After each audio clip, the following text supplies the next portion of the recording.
Hey, how's it going? You are here for Heavy Art Talk like usual. Today, I'm talking with Brian Montuori, and I just want to do a quick little note before we get started.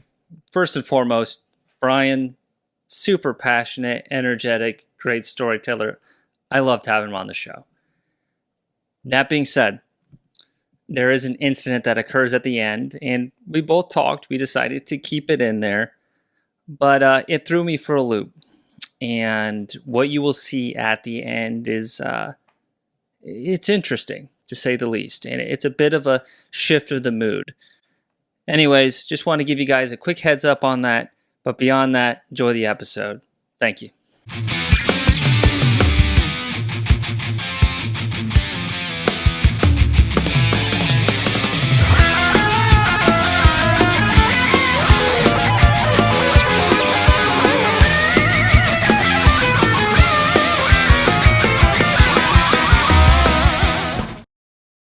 Hey, how's it going? You are here for Heavy Art Talk, and I am pumped. I have Brian Montuori joining me today. If some of you guys aren't familiar with Brian's work, a good example to start from is he did the latest Full of Hell album, Coagulated Bliss. He did that cover as well as the back, and I believe the interior, illustrations and paintings as well. You can correct me if I'm wrong there. But beyond work with Full of Hell, he has done a lot of work with Dillinger Escape Plan, Poison the Well, and then some other bands he's done some work with would be Helms Ali, Good Charlotte, Sleeping with Sirens, Sleigh Bells, The Bronx, and then he's also done some apparel work for bands like Botch, Uniform, Deaf Heaven, and Cabeller Attack. So plenty of bands, lots of stories. Without further ado, Brian, how's it going, dude? Good. Great, Lee. Good. Great to see you. Thanks for having me on today. Yeah, absolutely, man. I've just been blown away by your work lately. I think a lot of it is just that it's so fresh and different from a lot of the stuff that I normally see. And I'm trying to, in terms of the show, branch out from not just doing folks who are just illustrator focused. I want to incorporate painters that have fine art experience as well as graphic designers and just kind of slowly start to branch out. So thanks for being on the show. Well, yeah. Well, it's hopefully it's not a second mouse gets the cheese scenario, and I don't die in the trap here. But no, man. Thanks for. I appreciate you. Having curiosity about what I do. I don't. I don't necessarily feel like I never really felt like I fit into any one genre of anything or any kind of specific discipline, and it's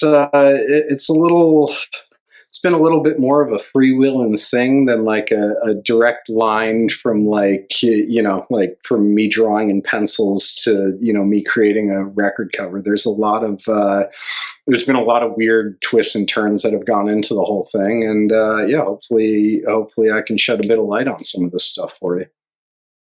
Totally. But just kind of starting out, kind of have an icebreaker question. I guess, what's something you've been watching lately?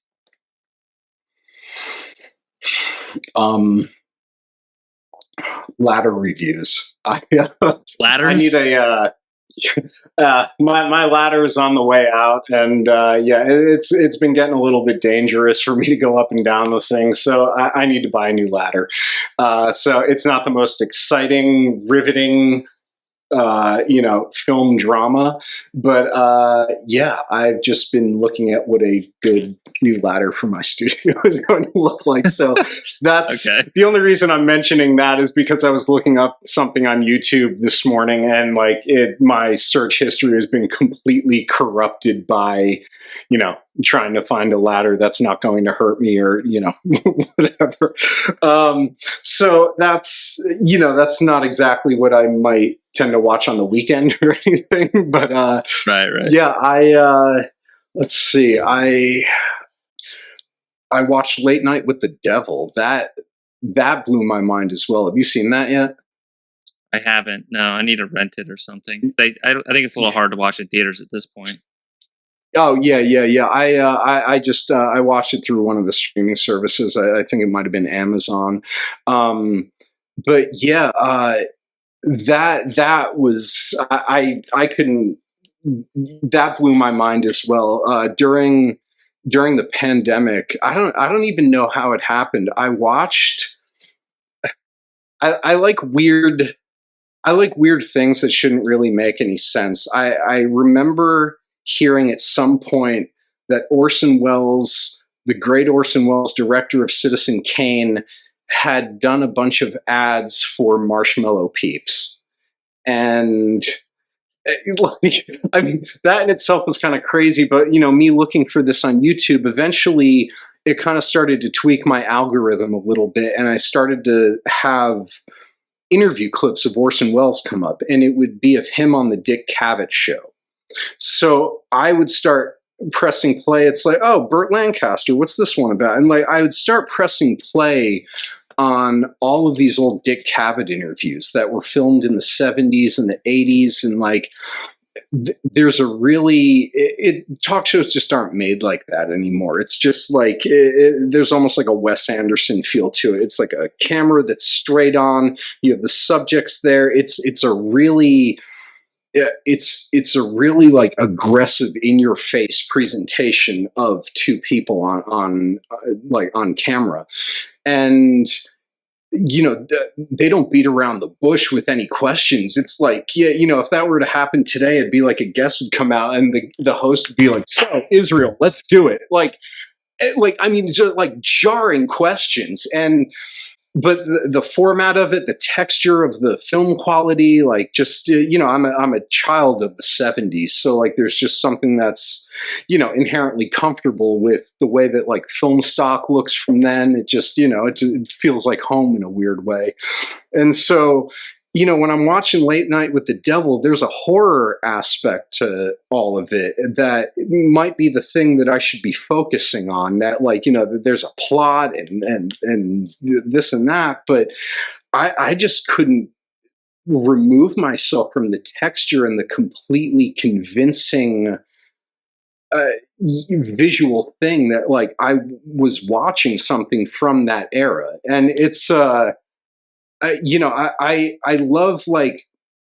I love when somebody decides to go 100 or 110% with something. Like there was a version of making that movie where it's like, oh, it kind of looks like this, but like, no, this is that, like directly, only they added things into it. And so I just, not to use the word from the title, but I truly do believe that the devil is in the details of anything. And so like, I can appreciate what is happening there because I'm aware that I've obsessed over making things look a very specific way myself. So absolutely. Man. And then, like I don't listen to, I feel like I don't listen to a lot of popular music. Like I've been transfixed on this one live Neil Diamond album for years now. Like I'll just keep going back to it. I've been revisiting a lot of old bands that I listened to when I was younger, just completely randomly. Ink and Dagger, Behead the Prophet, No Lord Shall Live. So there's been a lot of that. And, I listened to a lot of Jim Cornette. He was a pro wrestling manager in the 80s and 90s. And he has two podcasts. And if you leave anything I was into pro wrestling a lot as a kid. If you leave anything for 25, 30 years and come back, and there's still one aspect that's kind of familiar and kind of the same, it's sort of the aspect that you're going to initially hold the most dear. And while like I don't necessarily understand a lot of what the current product of professional wrestling is, hearing a man in his 60s who spent his entire life in something just bitch and piss and moan about how awful it is right now is one of the most soothing things in the world to have playing in my studio. I don't know why, but it is. So it's it's been a little bit of everything. In terms of pro wrestling and stuff, I recently watched Iron Claw with my wife, and it tore me up. It was just insane how tragic it was. And I wasn't familiar with the story ahead of time, so like it was, it wasn't like I was watching like a train wreck that I knew was going to happen. It was all new to me. Yeah. I thought it was fantastic. I mean, it's such a weird niche thing to create a movie out of. I mean, you're gonna have. It's not going to get like Oscar nominations. Like it might, but you're not going to convince a lot of people who aren't into wrestling to see a movie about wrestling. It's just there's too much. It has like too much of a strange stigma attached to it. It's it's $1 billion industry. It's hugely popular, but it's still like you don't lead with that on a date or anything. Like it's No. not really it's not really like the coolest thing in the world to be into, but. I mean, what is strange is I was recently cleaning up in my studio and I was going through some old sketchbooks that I had found. And in like a sketchbook from 2003, so I was working in an art gallery in New York and I had a bunch of vacation time. And Dillinger was about to go out on this tour called Take Action. And Take Action it's a suicide prevention, like mental health awareness organization and tour. And the 2003 iteration was Dillinger, Poison the Well, which you can start to see like how all of these things start to web together now, which was Dillinger, Poison the Well, 18 Visions, Further Seems Forever, I believe. And God, they were like teenagers. And God, had such a twisted idea of the music industry, but I think, they were all like 18. I know they've grown into something like way different, but to see those guys as 18-year-old kids was just like, Jesus fucking Christ, is this really where this shit's headed right now? But I would keep a sketchbook. Anytime I've ever been on the road, I've kept a sketchbook. We've sold my weird ass drawings at merch stands before. So there's people who have like my original artwork that came out in between Miss Machine or just before Miss Machine that they didn't know that they were paying $5 for or whatever. We had a lot of fun bringing art on tour as it were. But in one of these sketchbooks, I found this thing. I must have been bored or, had one too many drinks one night, where it's basically just kind of like an outline script thing for this version of a public access mini-series about the Von Erich family and the tragedies that befell them and this and that. And it's like, it's kind of crazy to see something like 20 years before. It was like, whoa, that's wild. Like I could have made the Iron Claw, but I got involved in, cutting up magazines and turning them into collages for these guys instead. And, so it's, so it's, I'm glad somebody else made it, I guess. But, it's, it's a fucking ripper. They left out a brother. I'm not going to get into my little issues and minutia with all of it, because it's still, it's still somebody's work of art. And occasionally a work of art has to deal with marketers and editors and all kinds of hands in the mix that have nothing to do with somebody's original vision. Yeah, I know what you mean. You're also talking about like some music that's nostalgic for you and stuff, and it sounds like art too. I guess when you were like growing up, what was that like, in terms of the music and the art that you were surrounded with and first inspired you? Well, the art's a bit of a weird thing. I had never really intended to get into art. I'm not even sure if I necessarily had an appreciation for what art was. I was a kid who was into sports. Like I was really good at, so I mean, as good as you can be as like a 6-year-old or whatever. But like, I was, my parents, coaches, like people were pushing me to do sports. And so, there was this initial thing where I was like, I was trying to be good. I was trying to be competitive with everything. And then I suffered a bit of a strange injury that I guess you could say music played a role in the whole thing. Was I have no idea how public funding has been stripped away from schools in this day and age, but in 1984, when I was in kindergarten, we had a music program, and there was a music teacher named Mrs. May. Mrs. May was she was a big lady. It's imagine Chris Farley with a wig. She was a big, husky individual, robust woman, really, really great lady. But she had the entire class sitting. It was called Indian style at the time. Now, I'm not sure if it's lotus position now or crisscross, whatever. But yes, legs crossed over one another. And she's walking around, playing her guitar, walking around the circle, and trips over someone and falls onto my folded legs with all of her frame and acoustic guitar, and sprained both of my ankles at the same time. Oh my God.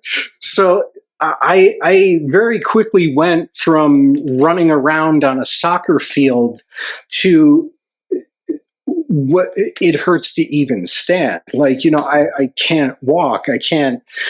And concurrent with this happening, I had developed asthma. And so I very, very quickly went from being an outdoor kid to being rushed indoors, rarely to be seeing. I wasn't Travolta in a bubble or anything like that, but I wasn't allowed to go on school field trips to museums when I was younger. Like in first grade, everybody would go to the Metropolitan. I grew up in New Jersey, a little town called Madison. It's about an hour outside of Manhattan. So, a school field trip would be something to the Met or, the Bronx Zoo or something like that. There was no real. It's an elementary school in the 80s. There's who's to say what the credentials are on a school nurse that some random dude shows up with a bunch of snakes and reptiles and that's okay. There was there wasn't really any background check on anything. So my parents felt a little strange sending their child with asthma where he might not be able to breathe into a scenario in New York City. So whenever my school would go on a field trip, I would get Voltron, or I would get some crazy ass fucking toy or some shit like that, because it was my parents just didn't know how to resolve the thing of it's not like we were going to New York to wait in line or anything all day. It's there's a cultural purpose to all of this. And they're aware that they're denying me of something like this. But how do you resolve this? Oh, we'll just buy them some robot lions and, hope that kind of course corrects everything here. So a lot of my experience with artwork when I was a kid was reproductions in books this big. And to see something like, the Venus of Willendorf reproduced this big, the actual statue is that big. So it kind of makes sense. But then when I would see something like Guernica by Picasso reproduce that big, I'm like, oh, okay, that's cool. It's Picasso. I guess he's a good artist and all, but so it took me a long time before I'd ever actually seen anything in person. I think I was in seventh grade when my parents finally started letting me go on field trips. And by the time I was in seventh grade, I'd sort of figured out that I was going to do something in art directly as a result of the fact that I was into comic books. And I don't want to say that I read comic books, but when I was in seventh grade was right around the time of all of the Marvel artists deciding we've had enough of this. We're going to form our own thing and formed Image Comics. So I had already pretty much settled up with the fact of like, yo, like I want to be Jim Lee one day. Like this is like, look at the way this guy draws Wolverine or whatever it would have been. Like, you know, like I still, it's crazy too, because like you find out culturally across the board, you can talk to people in Australia, Thailand, Florida, Canada. Everyone knows that Rob Liefeld didn't know how to draw ankles or feet or anything. Like it's like there's all these like weird little touchstone moments of like understanding that kind of art that like other artists that I've like talked to over the years, like later and later, have been like, holy shit, you notice how bad that guy was at that thing as well? Like, or like, yo, how cool was the cover of like, you know, like how crazy was Trencher? Like nobody was into that Image Comics, but everything was like, oh, that's a cool style. Yeah. You know, like, yeah, I mean, Keith Giffen, like, was, I mean, insane illustrator. And, you know, that's one of the amazing things about your channel that I've seen so far is that like, it's very heavily illustration based. And I come from, I don't want to say that I come from a totally different world than that, but it was cool to watch a lot of them because it was, you know, I spent a decent amount of time watching your channel, and I was reminded of so many people that I was into when I was a kid, being like, oh shit, I forgot about that guy. Like he, like, you know, and a lot of the things that I remember as far as illustration goes, like I don't necessarily remember their name, the artist names, or never knew the artist names. Like I don't know the name of the guy who did even the Iron Maiden covers. And that's like, I mean, I do album covers. I should know that dude's name, and I don't. Yeah. Like, is it crazy that guy was able to turn Eddie into like King Tut and this and that and like a cyborg? And like, yeah, I mean, that's fucking amazing. And that one guy kept doing all of that, but like, why don't I know that guy's name? Like, you know, it was more of a thing of, you know, like I wasn't necessarily into needing to know who did it at the time. I just knew what image resonated with me. Like, so we just had a brief technical difficulty, but we were talking about, you know, like illustrators, and it sounds like kind of like the lane that you've found your career kind of going is more like gallery and like fine art. And I guess for me, I'm just kind of like curious, what do you see as kind of like the difference in terms of that path, or like even just mindset on like a kind of day-to-day basis, you know? You know, it's for a long time, I wasn't exactly sure of where I fit into any of that. And I feel like it took me a while to be comfortable in who I was as an artist, and that I always thought like, well, you know, I thought illustration was cool. I loved it. Like I found all of these amazing people who were just like beyond anything that of the scope that I'd understood to be illustration. Like, you know, like I was talking about Jim Lee earlier, you know, Keith Giffen, you know, Sam Keith, like all of those were amazing, you know, people to figure out. And then you stumble into something like Dave McKean, and then all of a sudden it's like, wait, what? Like, so Sandman covers weren't drawn on like paper with blue lines, but these things were like 4 feet tall and 3 feet wide and filled with little tchotchkes and photographed, and like, you know, and that's where it's almost tragic that the scanner has become the tool of choice for illustrators, because if you look at that guy's work, even his flat work, because everything is photographed, you get like these subtle little details of how paper warps. And like, you know, there's just something that's so much more beautiful about the presentation of it than just taking it, smashing it down, smashing something else down on top of it, and, you know, letting light rake over it in one direction. Like there's just, you get all of these subtle, beautiful things of the environment when you actually put a camera onto artwork. And that was the first thing that I noticed about McKean. And that was sort of, he was I guess you would call him like a gateway artist or whatever, that would have led me in the direction of like, well, what's this guy?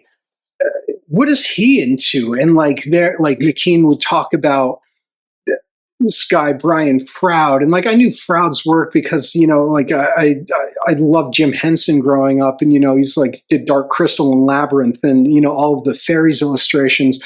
But then like he was talking about this guy Francis Bacon, and I was like, oh, let me look up this guy, and at first I was like, okay, well, this is kind of cool. Like, he does these orange backgrounds, and there's like these like kind of smeary things on them. Again, my education with art was that things were this big. So when I finally was allowed to make it to a museum for the first time, and I go to the Met and I see 3 studies for a crucifixion in person, it's like, wait, this is wild. This is totally crazy. Like, this guy does this, and there's not like a boss telling him he doesn't have to do it this way. Like, I want to do this. I don't want to fight with a bunch of people at Marvel Comics to where like there's no way out, to where I need to just start my own company. Like, that seems totally insane. But this guy just painted whatever the hell he wanted to. That's kind of cool. Like, and someone paid him to do that. And I don't know who paid him to do that. It doesn't seem like it was a company or anything, but fuck it, we'll figure that part out later. And so it just kind of opened my mind into being like, all right, well, I saw this Francis Bacon thing at a museum, so maybe if I go to more museums, I'll find more art that I like. And so I started doing that, and then I think I got like a copy of some, whatever art magazine they might have sold at Barnes and Noble in the 90s, Art News or something, and it was what was there, but they talked about these things called galleries, and I knew what galleries were from scenes in movies, and The Big Lebowski, and or like just various things like that. Like, I understood that there were galleries, but I wasn't exactly sure of what they did. And at the time, I was like, oh, okay, well, I can go to this place and they hang art on the wall. I can go to this museum, they hang art on the walls. I walk in the door and I look at the artwork, and, I got to pay $15 or whatever it is that a museum costs. But I hear that there's these places called galleries that do the same thing, and they're totally free. And sometimes they even give you free drinks and food. And so to be like 19 years old was kind of like all right, well, let's check out some of these gallery things. And you see a lot of really, really, really, really, really, really, really bad stuff. But within the course of seeing all of that bad stuff, you might see something, and the nice thing about seeing art hung on display as an artist is that you're able to appreciate it for being a piece of artwork, but you can also just sit there and be like, I'm going to steal that, and I'm going to steal that, and I'm going to try what this guy's doing over here, and I'm going to rip her off on this thing, and like, so you get an idea of like, it's a very quick way of just getting a lot of things to potentially resonate with you. Yeah. It's just, you just kind of keep putting things in front of you. And, now it's, the internet's fun. It works in a lot of ways, but like, it's just, we've kind of reached this point right now where if you were to say, I want everybody who follows me to draw me a wolf, how many of those wolves do you think are going to be on page 1 of the Google image search? You're probably going to have a lot of people drawing the exact same wolf. And going out to galleries was the sort of thing that like I felt was like it's kind of like going to a library. If I have to do a book report, I'm going to go to my library, and it's going to be a different book report than the kid in the next town over, because he had a different set of source information to work with.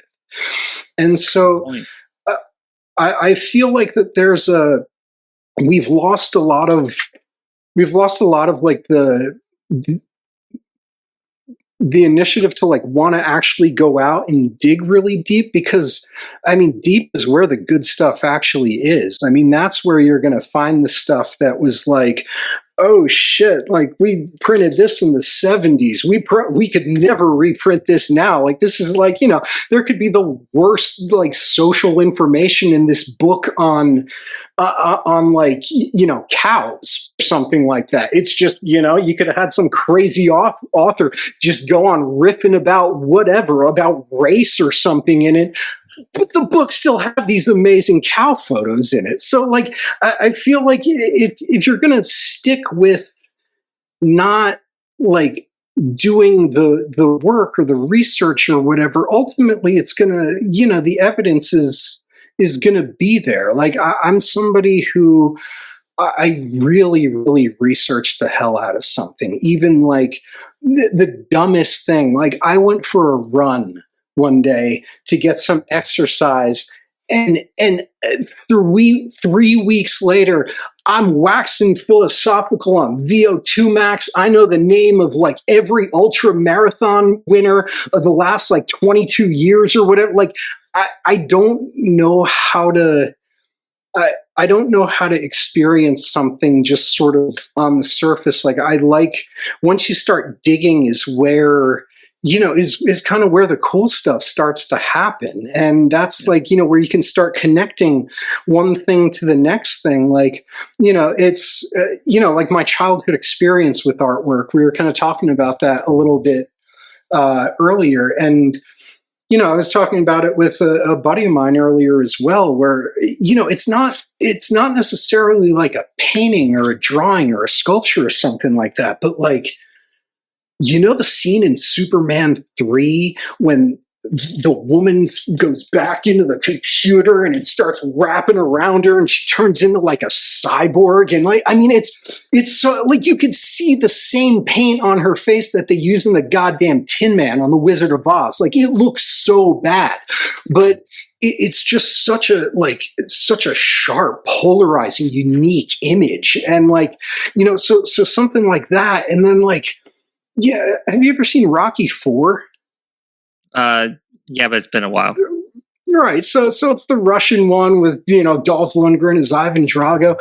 There's a scene in that movie about 3/4 of the way through the film, just before the fight happens, where they unfurl literally a 40-foot tall painting of Dolph Lundgren with his shirt off. Like, I don't know who made that, but somebody made that. Like, a team of people put that together, as absurd as it might be.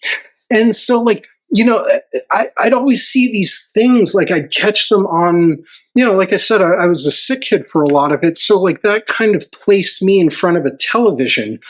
And so like it's sort of, a lot of my art heroes might have been like, I grew up on the two Bobs, like on PBS, like Vila and Ross. Like, it's, by the time I was 10 years old, I can make an oil painting and reinforce the flashing on like, in the area around the chimney on my parents' roof. Like, I was really into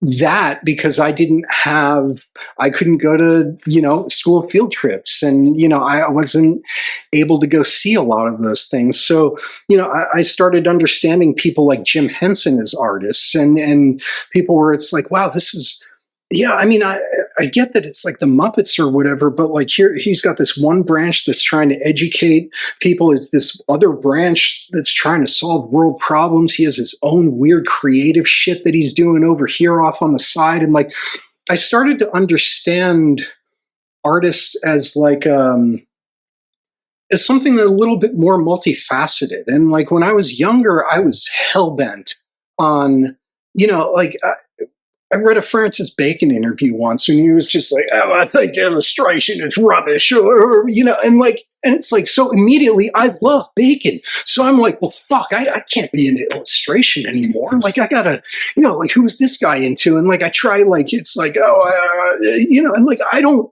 get any of the stuff that he's into, but I feel this weird thing because it's like, like, if I was that sure of myself in the world and in life, I probably wouldn't have been a goddamn artist to begin with. But like, so I wasn't really entirely sure of, I knew that I liked certain things, but I wasn't like confident enough to be like, no, like, this is the thing I want. This is the thing I want. Because I felt like I had so many interests that I had like a foot in like all of these weird areas. Like I don't even feel like I'm an album cover artist. I'm this, like, I just tend to make a lot of things. And out of a lot of things, occasionally I'll make something that will resonate with people and want to use it as their album art. A lot of the guests that I've seen on your show, they there's nothing wrong with it, but in terms of speaking about things in terms of like commissions and clients, and I was always a little bit nervous about that kind of lingo because I feel like it creates like a power dynamic or something. It's like, well, I commissioned you to make this, so now you got to make it the way that I want you to make it. And it's like, what? Like, that's not how. Like, I just want to make something here, And like, you came to me because like you tended to have seen what I've already done, maybe, and that's why you asked me to make something or whatever. So like, if you're going to be sitting here nitpicking like all the minutia of the whole thing, then like, I could have just gotten a job not what you want at that point. Like, like, it wasn't the point of getting into art. And so, it's strange. Like, I wanted to figure out how to work a tattoo gun, and in 2016, Full of Hell was on one of their tours, and whenever they would come through Los Angeles, it hasn't been the last couple of tours because I think they're staying at the Four Seasons now with all the Coagulated Bliss money. But it hasn't been, they haven't stayed with me all that much, but there was a 3-year stretch where I saw those guys more than my own family. Like, they were constantly on tour, and every time they would come through LA, they'd crash at my place. One of those times happened to be on the same day that a box of tattoo equipment showed up. So I opened the box and they all start sticking their arms out and saying like, let's start doing tattoos here. We thankfully didn't do it on day one, but they came back about a month later and then they did sit through the whole thing. So I had no intention of really getting into tattooing, but it just seemed like this is crazy that I've had interest in figuring out how to, I wanted to learn how to silkscreen. I did that. Like, this is an etcher, and like, it's just a tool. Why can't I figure this out? Like, I'll just figure this out. And before I known it, I've probably tattooed 150 people, and I've done full body things onto people, and I don't want to be a tattooer, but it's a fun thing to know how to do. And my brain works in such a way that like, I feel like I'm able to combine all of these varied interests that I'm in and put myself into a bit of a unique position that, I'm not sure if a lot of people are in. Like, do you know the name of the guy who did the Iron Maiden album covers? Derek Riggs. Eric Riggs? Derek Riggs. Derek Riggs. Could you get that guy on the phone and say, hey man, can you tattoo your artwork on me? It seems totally insane. You can do that with me. Like, you can just call me and say, I want to come get tattooed. And like, like, if you want the one of us is the killer feather tattooed on you, the guy who made the one of us is the killer feather can tattoo the one of us is the, you know what I mean? Like Right. I like being able to kind of mishmash this variety of interests into something that's like, oh, well, this is kind of like a unique angle to have on a visual experience, or I don't even know what you might want to call it, but I'm at the age now where I feel like I'm able to sort of smear all of this completely disjointed shit that I'm into that shouldn't dovetail together at all into something that is, I don't know what to call it other than this fucking weird thing, a career that I have. It's, I'm not sitting in a fucking hot tub in Aspen or anything like that. I am constantly stressing about money. I am constantly stressing about whether or not like I'm advancing in terms of like, where an adult should be at age 46 or anything like that. But like, my interest in all of this is just, it's from an educational standpoint. Like I learn really well on my own. I dropped out of art school after a year. It just, I had a teacher basically advise me to do that. And he was like, I feel like the way that your brain works or whatever, like you might be better just sort of being thrown to the lions here and figuring out all of this stuff. We're basically just we're going to give you a diploma or whatever, and then you're going to go get a job in a gallery. And it sounds like you've already just walked into a gallery and asked them if they needed help hanging their pictures. And so, I always felt like that there was like a good version of like self education. And, if you have the right, set of tools for it or brain to just have the patience to just kind of keep experiencing. Yeah, but it's obsession, but it's also like you have to be okay with failure. Like you have to be okay with roadblocks, and like you have to be okay with things not working, because the things not working is kind of the only reason that anything is ultimately going to succeed, if that makes any sense. Like you need to go through a process of saying like, this doesn't work, this doesn't work, this doesn't work, this kind of works, this definitely works. And like, and out of that, I feel like that's that's kind of a key thing with art, that unfortunately, now that everything is moved digital and there's no risk anymore. There's no like, oh my God, I just spent $300 on this blank canvas, and are we going to destroy this thing by making a really, really shitty painting on this? Or like, are we going to, change the fucking world with it? And, right, the stakes, $1 billion. And like, yeah. And like, but there's no, there's a set of stakes on it. And when you can just press one button on an iPad and just delete everything that you've just done in Procreate or whatever, like it just, I feel like you're denying yourself a key component of making artwork. I mean, how many bricks of marble do you think fucking, Michelangelo went through before, like, he actually nailed one? Like endless. Like, yeah, I know what you mean.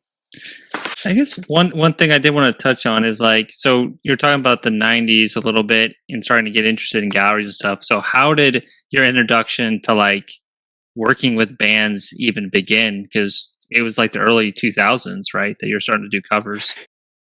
Yeah. So how I ended up making album artwork was creatively. I think it's important creatively. Like if you're a painter or if you work in pen and ink or whatever, it's great to know people who are also painters or other people who work in pen and ink.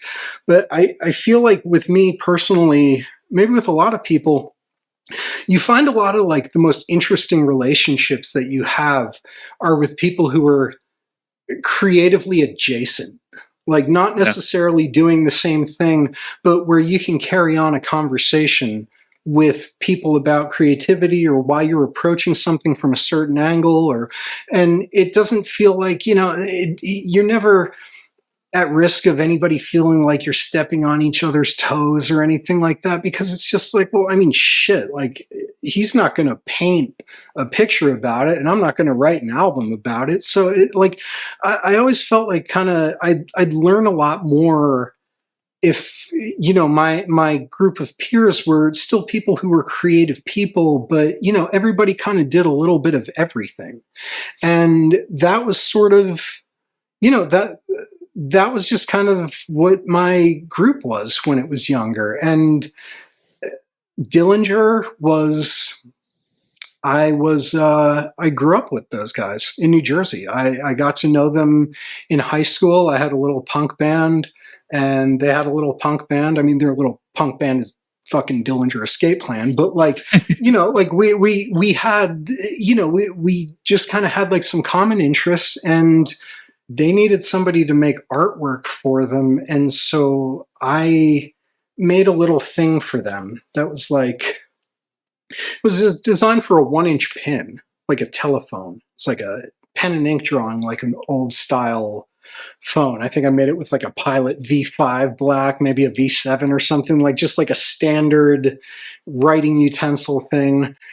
And they turned it into a pin, and I'm not sure how the thing played out from there, but all of a sudden it was like, this guy is going to be doing the artwork for us now. He's doing the art for Calculating Infinity. And I'm like, oh, great. I've never done a record before. Like, this sounds amazing. Like, what's Calculating Infinity? Like, and they're like, that's our full length album. And I'm like, oh, okay, cool. So like, yeah, I mean, yeah, I'll make some artwork for it, you guys. Like, sounds great. And so like, that's where the conversation ends. There's no mention of a deadline. There's no like, I don't know if this thing exists, if they've recorded this, nothing. And so this is, it's in like 99, end of 98 or whatever. And they're like, all right, we need the artwork. And I was like, I mean, I have some stuff here, but I don't, you guys didn't tell me when you needed it by. And they're like, we needed it yesterday. I'm like, okay, like I guess, here's what I have, but like I guess it's not going to be my artwork on this. So a buddy of ours who was kind of, he took photographs of like all of the New Jersey punk bands. Paul D'Elia, he just had a ton of photographs come out in Amy Fleischer Madden's book Negatives. It's this amazing coffee table book of like 90s emo photography. Oh, nice. And so Paul had just taken a bunch of photos of like some tubes and amp tubes and light bulbs and whatever it was, like, the back of a radio or something. Like, it's Photoshop in the 90s. You fake things and cram them into somebody's perspective for it to feel like it's like, oh, okay, well, that's a photograph of a radiator. But if I put it alongside some guitars here, people are going to think it's a piece of musical equipment. So right. Calculating is kind of like a hodgepodge of like, rough tech, I guess, that kind of got put together. And so I thought, all right, well, that's cool. That was the Dillinger record. It didn't happen or whatever. I had gotten so used to being in punk bands that did like 1 7-inch or one album that it didn't occur to me that these guys might actually want to try and make a career out of this and like, kind of keep it going a little bit and like turn it into a band. So I had been in art school in 1999. And Dimitri hits me up and he's like, hey, we're going on tour with Candaria and Isis this summer. Do you want to come out with us and do lights? I didn't really know what do lights meant, but I had never been on tour before. And, like I said, I was somebody who had like a lot of varied interests. And so I was like, all right, well, let's see where something like this might lead to. So I had like, I was in the early days of Dillinger. There was this thing in the early 2000s where it was cool to have like a bonus rocker on stage, like a sixth guy who was just playing keyboards or I don't know, whatever the fuck. What, like, yeah, I'm breathing fire for these guys. It's just, it has nothing to do with anything, right? But what it is it's kind of my version of college. Like, I'm understanding like collaborating with people. I'm understanding, how a small business is attempting to be run. I'm understanding like van repair. I'm understanding like all of these things that it might not be the thing that I want to do with my entire life, but this is some cool stuff to learn. I'm 23. Screw it. Like it's all just absorbing everything. But what that really did was lay the groundwork for what became discussion to be like, hey, this didn't work out the first time. Maybe we can have it work out a second time. And so the second time is where we end up here. And so Miss Machine came about from the natural progression of being like, okay, well, let's try this out again. And Miss Machine was a weird, it was a very, very bizarrely circumstantial thing. Nobody liked it. And nobody. Like, it was... It aged like a wine, but it was fucking piss at first, as far as everybody was concerned. And it was Relapse had meetings about how to market this thing. They were leaving voicemails for the people in the band being like, we really, really need you to reconsider using this as the record artwork. And Dillinger at the time was, there's a reason they didn't stay on Relapse. So it turned into, I'm sure everything was cool for a while, but like anything, it just, some people just aren't meant to stay married. And it turned into a bit of a contentious relationship. But they were still under contract and owed them a record. So, of course, they were going to do the thing that pissed off the label at that point. There wasn't like any other version of it. So I could have made literally anything that Relapse wouldn't have liked, and it probably would have become the Miss Machine artwork. But it was also circumstantial in terms of I imagined the thing to look like a Bjork record. Like, it was going to be this super, like, the cutting edge of technology. It was going to have, like, it was going to be rendered in Octane or whatever the hell was happening at that time. Like, I didn't know how to do any of that. I didn't know anybody who knew how to do any of that. I just had this idea in my head of how this thing should look.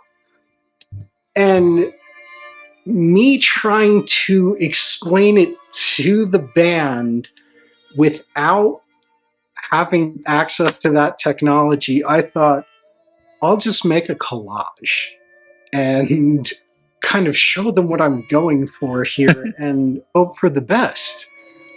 And so I make the collage. I'm looking at it. I'm like, oh God, it needs like a background color. And like, Dillinger went 5 years between albums. Like, there was a lot riding on it. I'm not even sure if any other band, like, I don't think Converge could have gotten away with that at the time. I don't think ISIS could have gotten away with it at the time. It was like kids just wanted new music constantly. And there were a lot of amazing acts who could deliver that. Dillinger wasn't one of them. So there was 5 years between albums. There was a singer change. I mean, technically, you could say there were 2 singer changes because Patton came in and did his weird little thing.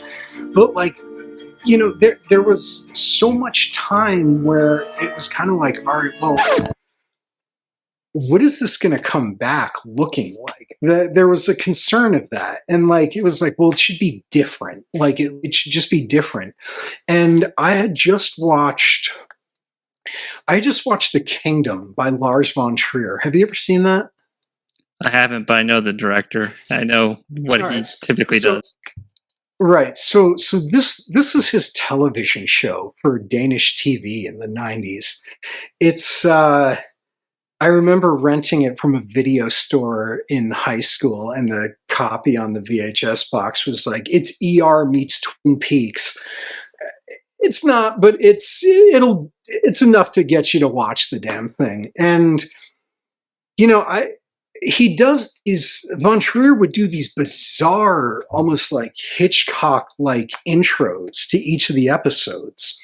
And in one of them, he talked about a hospital being this amazing synthesis of hope and fear.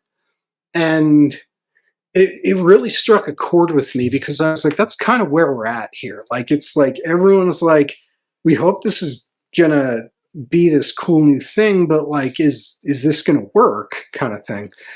And you know, once I started thinking of it in terms of like the hospital thing, it was really easy to choose a color palette. It was like, all right, well, they use muted colors. They use mints and pinks and sky blues and beiges and taupes and like, so, you know, everything, like, let's not go black with this, but let's try and figure out like this like color range that almost feels like a hospital or a mental institution. Like start to kind of bring out like the unsettled feeling that way a little bit more than, you know, with any kind of like scary imagery, or like, you know, it was a fun experiment. And like I said, it was, you know, I remember bumping into Gordon Conrad.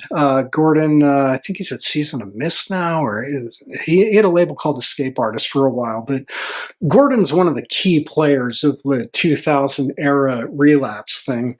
And Gordon would describe for me every last frustration that the relapse employees were going through with this record. And at one point,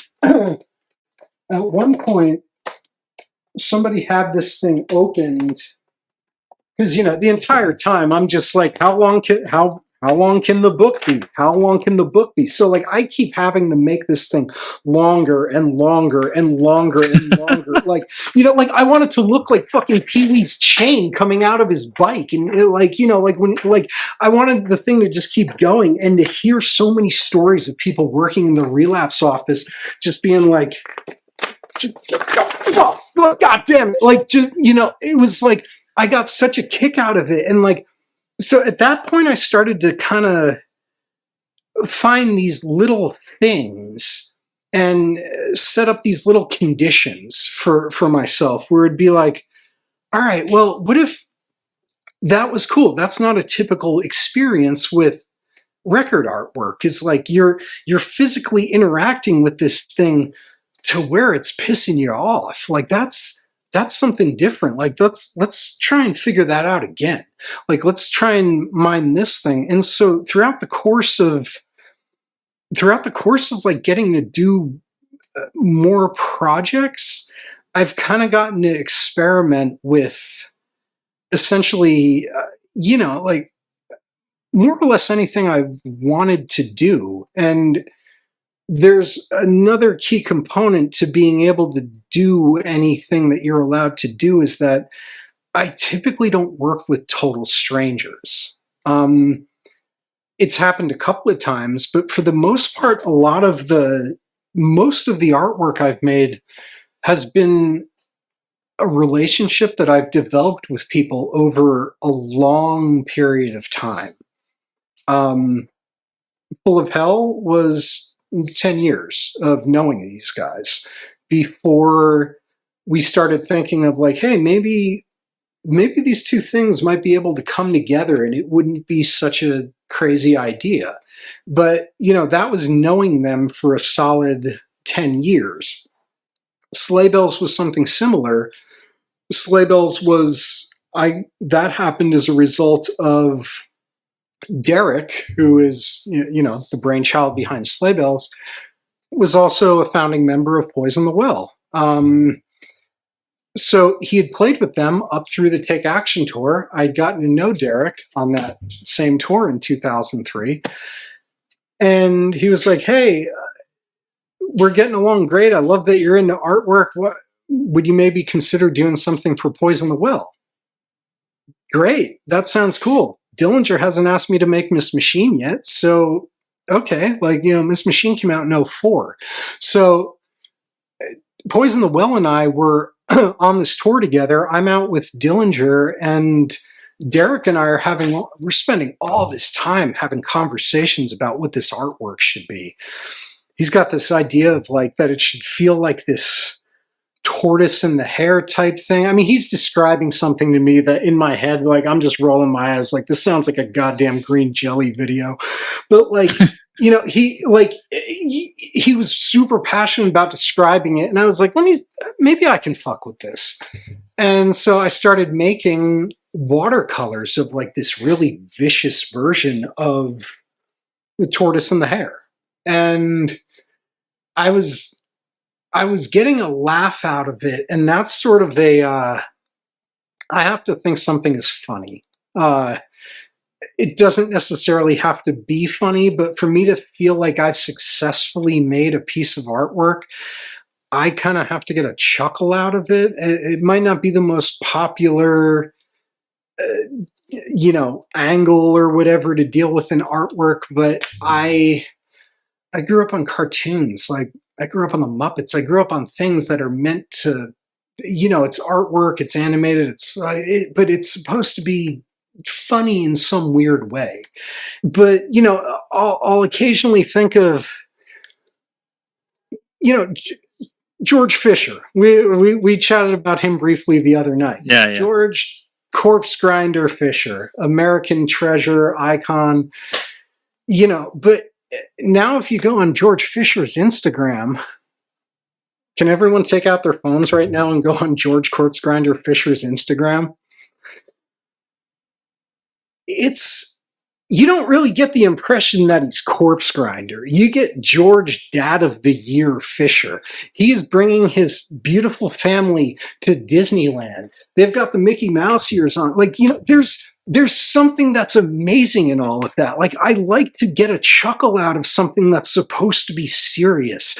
Like, there's something about seeing, like, it feels more sculptural in that way. You can walk around and see the other side of something. And like, I feel like it gives you a better connection. And, it's why Full of Hell has this amazing thing going with their fans, is that like, there's no stage with them. They just, everything is like you can just go up and talk to them. And, it breaks the whole, I love the idea of breaking things down into where of like, wait, I'm a regular person. I have like a whole range of emotions here. Like and it's okay for me to show all of this here. Like that's kind of cool. And I mean, it's historically a bit of a new thing. Like, there was for a long time, there was a lot of posturing, and that everything kind of had to be exactly where it needed to be in some weird way. There was no, like, if Kerry King's grandparents were super into polka music or whatever, 20 years ago, Kerry King couldn't release a polka record. He can do that now, and he's going to find an audience for it. Like, people are so much more open to so many things now because you're able to sort of see the entire picture. It's not like you're looking through a narrow lens at something anymore. And, I feel like that's something that it's really amazing to get to work with a band, and they're totally cool to lean into that. Like, Botch is a fantastic example of, I got to tour with Botch in Europe during, my little time with Dillinger on Calculating Infinity. Social media kind of made it so that we could stay in touch for the last 2 decades. And when they were getting ready to do these reunion tours, I had sort of been in the mix for long enough where they were like, hey, let's have Brian make something. And Botch, they're a very serious band. They're one of the most serious fucking bands on the planet. Even though they're like chubby, bald, and about to die for the second time, they're still one of the best live acts on the planet right now. but they still, like, they don't take themselves too seriously. And so, the fact that they can ask me to make something for them and I can turn in something like this and it's totally okay. Like, that's That'll absolutely sell like fucking crazy. amazing. Yeah, like, it's absolutely amazing that, like, they're okay with something like that, because it's just like, I've encountered so many situations of people who are just like, no, this is who we are. And, like, I feel like it's okay to be flexible and let people see, like, all these other sides of you, because it's just like, ultimately, that's what the life experience is. Like, I get if you only want to see neurosis as being this super intense, really crazy thing, but, like, that's not how I want to see neurosis. Like, I want to see, like, when neurosis plays, I want to see people dressed up like chickens on stage next to them. Like, I want to see absolutely ridiculous shit. Like, it's, and they might not necessarily want anything to do with anything like this, but something like this is like, well, shit, I have to learn Photoshop somehow because I have this project coming up and I've never needed to learn Photoshop before. Let's put it to good use, and try and actually make something entertaining out of it. So I don't know, there's I get that there's an aspect of this that, like, I am not selling Brian Montuori on doing your band's album, like, out of this kind of mess. But it's I've been lucky enough to come up with, like, sometimes a totally insane crackpot idea for something and just kind of pitch it, and it's been okay. And I don't really know.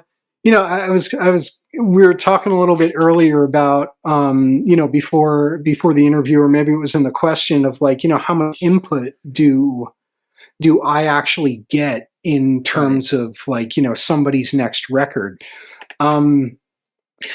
I've had the weird luck of people sort of coming to me when they're in need of an extreme makeover, if that makes any sense. Like, I'm probably not the best guy to be doing your first album. I'm looking for people who are just like, yeah, like, we really want to throw a curve here. Right. And it's in those moments where I'm just like, all right, well, poison the well, like, icebergs, like, it's like, and, like, I sent them photos of what I was painting, and sure enough, they thought it was perfect for their record, and, like, there's no, I didn't really have any intention of having a Poison the Well album be icebergs or anything like that, but they saw what I was working on and thought, hey, this could work with what it is that we're doing. And I feel like, like, Coagulated Bliss, even though this artwork here, sorry about that. Just insanity how big these things are.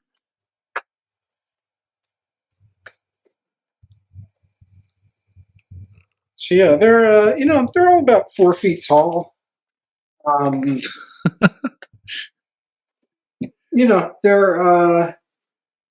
There's something that's kind of crazy about painting large. That's hard to accurately verbally describe. It becomes a lot easier. Like, you stop being completely precious about things. Like, when you're working with, sorry about that. Okay. When you're working with, like, a a smaller surface, I feel like everything is, it's super intimate. You need to be like delicate, and it's like, this like, it's like everything is, it just has to be just right, and like, you make all these subtle little changes on things or whatnot, and then like once I started doing this stuff, it's like, like I don't have to be precious about anything, and like the fact that I didn't have to be precious about anything anymore once I started painting larger was just that it was this really freeing thing that it was hard for me to go back to it. And like I still love drawing. I still love like trying to have a delicate hand in things, but I don't keep a sketchbook. I don't really like, I'll make like some pretty rough prep drawings for, if I'm going to work on a painting that's something, say, a little bit larger, like say this guy. Oh my God. Yeah. Here. So something like this might take me a year. It might take me like 6 months to a year to make something like this, but within that 6 months to a year of making this thing, I don't feel limited in terms of what it is that I'm doing. And that was something that when I was working smaller, I was working with just like ink or something like that. Like I always feel a little bit limited because my range of emotion might not necessarily fit into something like this, if that makes any sense. Totally. I like the fact that I can go through, I can wake up and be in a great mood and figure out things to do on something of this scale. I can be in a totally insane, worst mood of my fucking life and just feel like, well, I'll just smash this animal over here and like, and so like I found a style of working for myself that everything was welcome at the table. I could bring anything to it. And, that scale was a part of that. But I think had I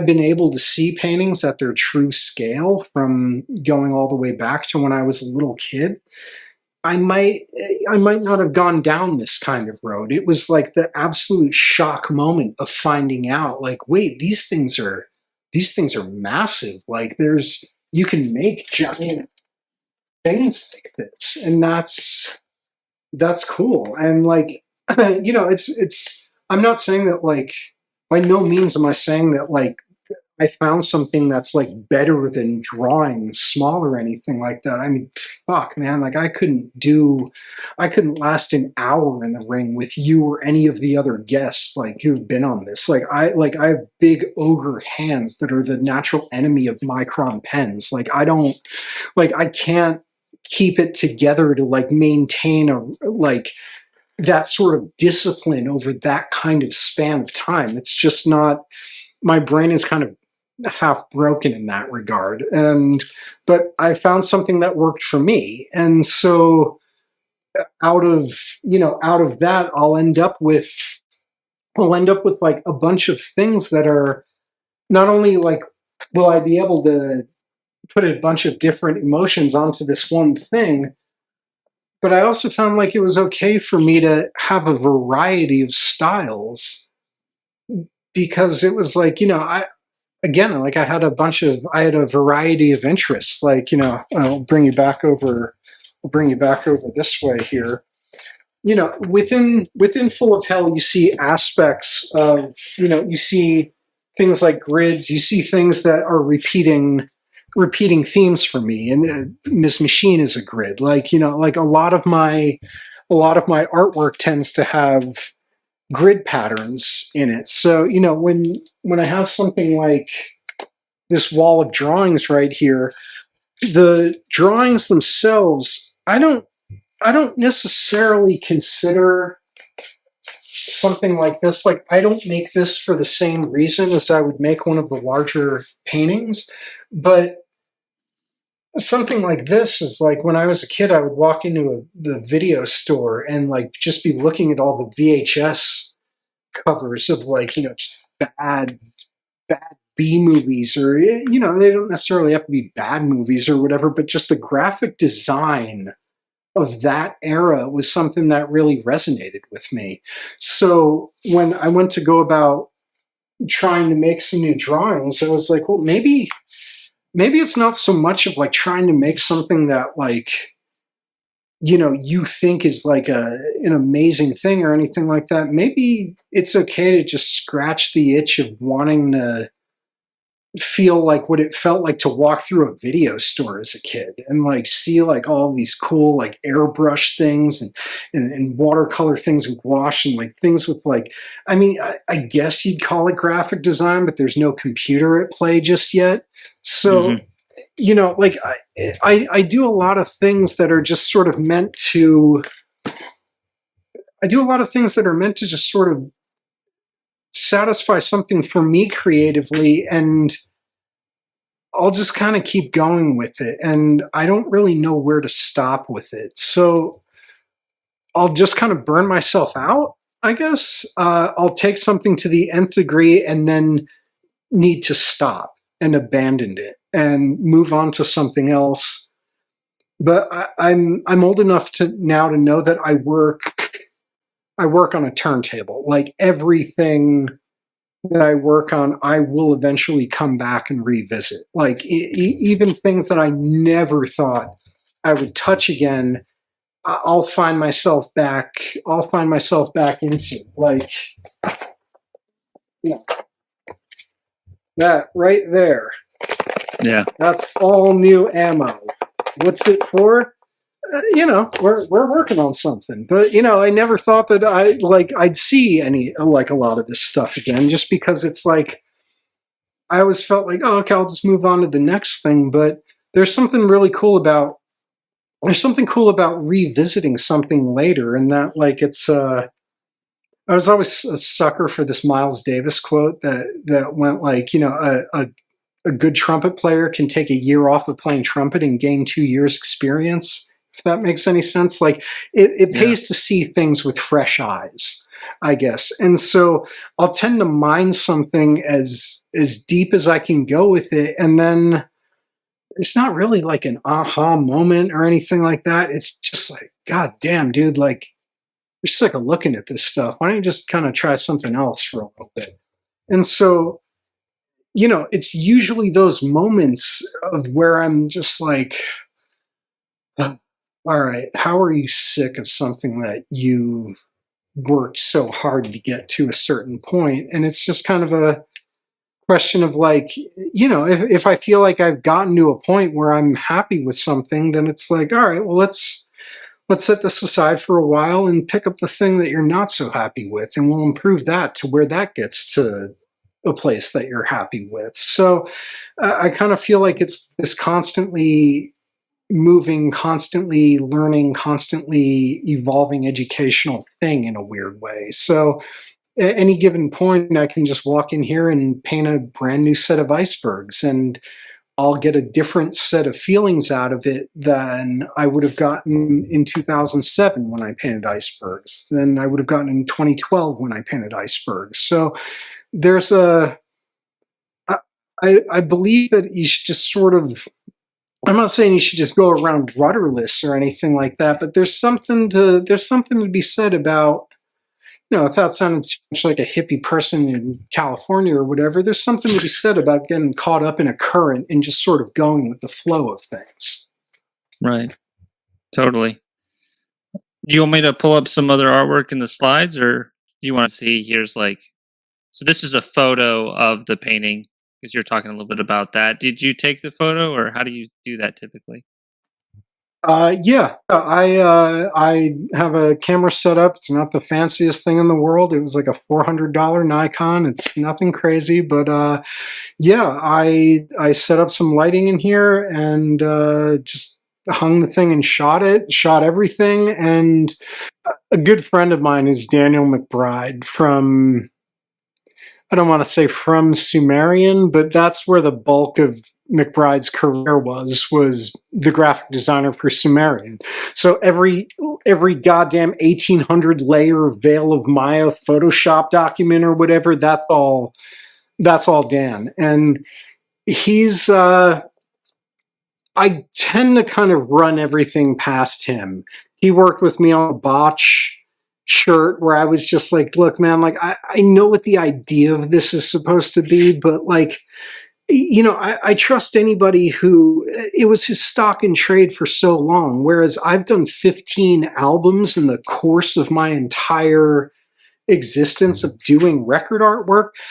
That guy's done like 1,000 of them in like a 2-year stretch of time. So, I can kind of send him something and, he can look over and be like, do not send this to print, or like, here, like, let's, figure out something like this. So I like having, it's good to have again, like, if I only knew a guy who made paintings, I wouldn't have access to something like this. So like, it pays to be creatively adjacent with your circle of people here, because you can actually pool your resources together and make something really fascinating with it.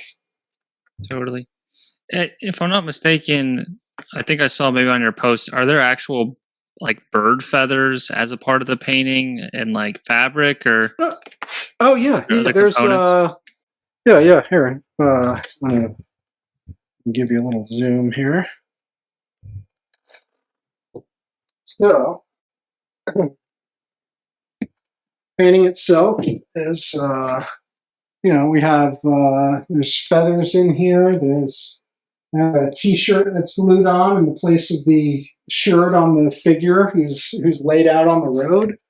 And so yeah, there's a little bit of everything happening on there. And that more or less came about from what went into Coagulated Bliss. Wasn't necessarily a typical record influences, I guess. There was I got really into this video I saw on YouTube that was it's a video of Ric Flair promos. And I started off saying like, I liked wrestling as a kid and this and that, but for the first time ever, I'd watched this, and it's 3 hours and 45 minutes with no wrestling match context to it. It will change you as a person by the time, if you watch this start to finish, it'll probably change you as a person. But what I started to realize out of this was that, like, I loved the fact that he could deliver the same idea in a variety of ways. There was, he could walk out calm in sunglasses and be talking about like a Rolex watch and his $3,000 suits, and like everything just kind of has this like suave, debonair, like I'm the best kind of thing. And then as this video plays out, I think if you were watching it in real time, like if you had to wait a week to watch the next episode of whatever, none of this would make any sense. But to see everything back to back chronologically like this, a couple weeks later, he's delivering the same thing that he might have been calmly delivering.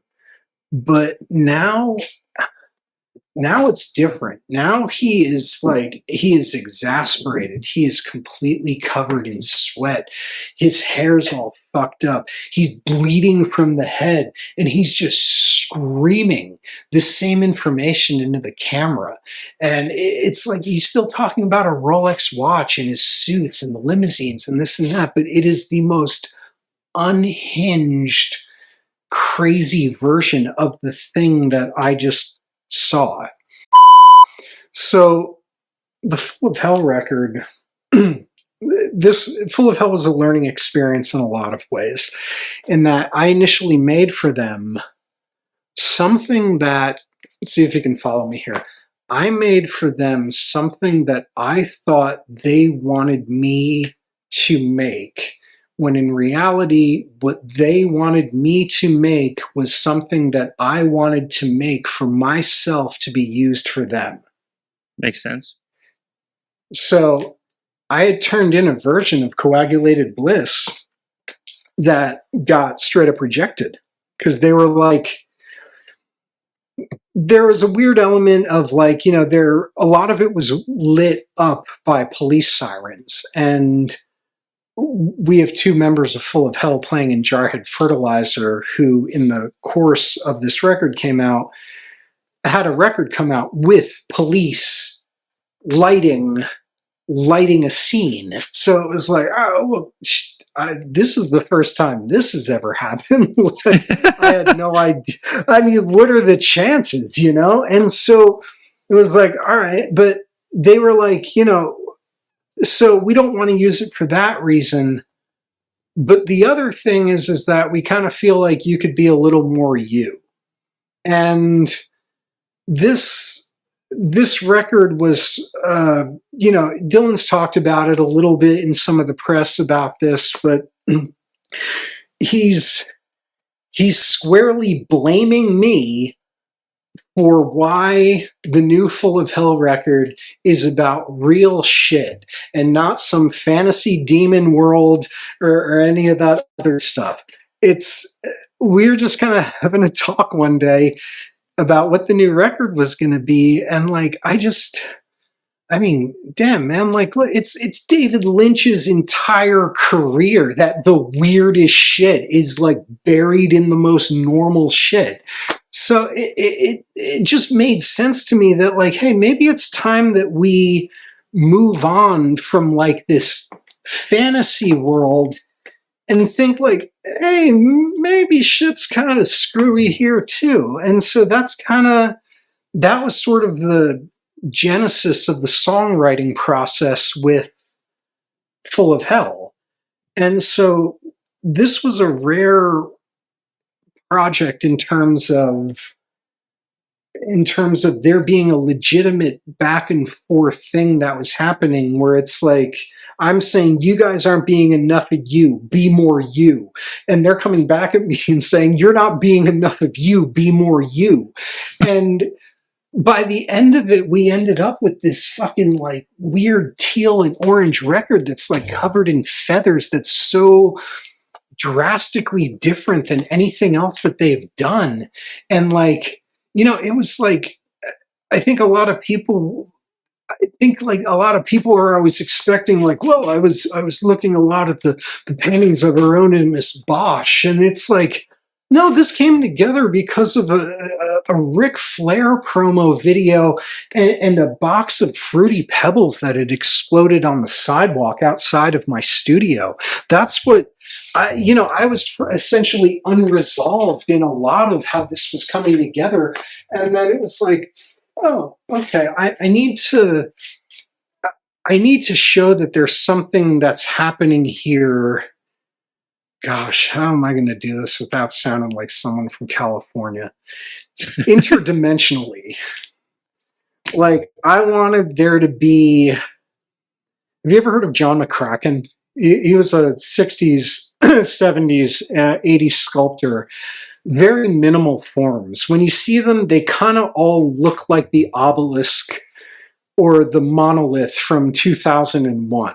It's just a blank goddamn rectangle somewhere. And when you walk into a gallery and see them, they're not like hanging or anything.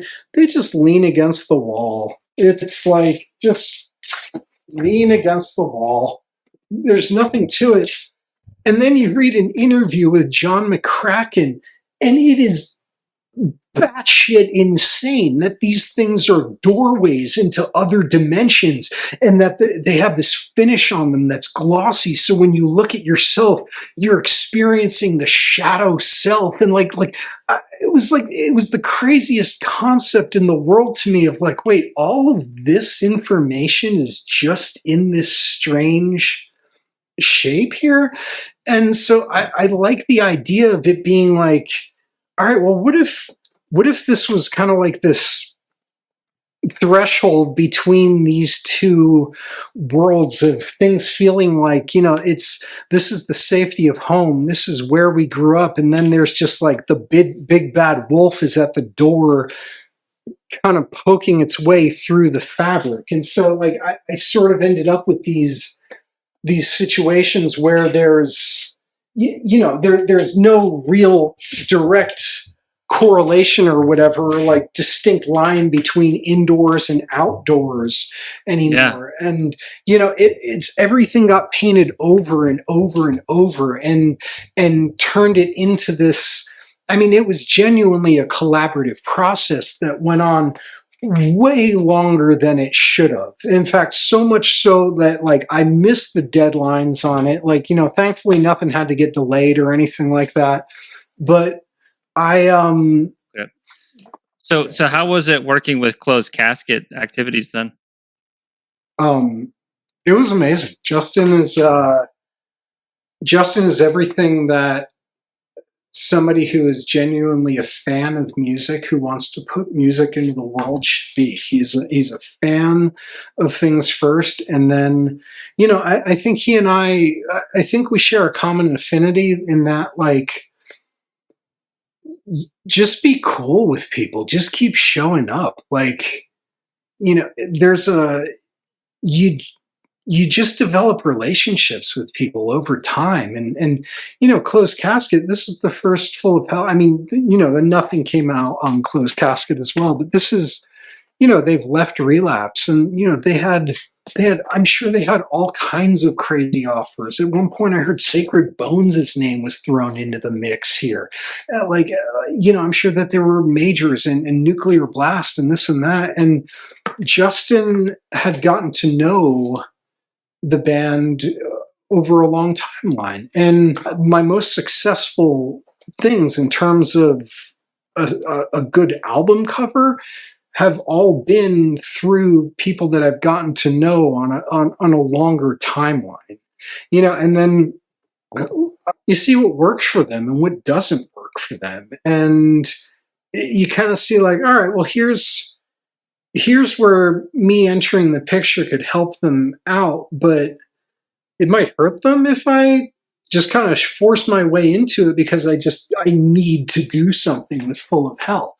And I feel like Justin and we sort of see things eye to eye in a lot of ways creatively. And, that's not something that I expected would have come out of this relationship of trying to just get a record released. Was that it was just like, hey man, let me know what you need to make the best version of yourself here. And that's like, I mean, that's kind of what it's all about, isn't it? Like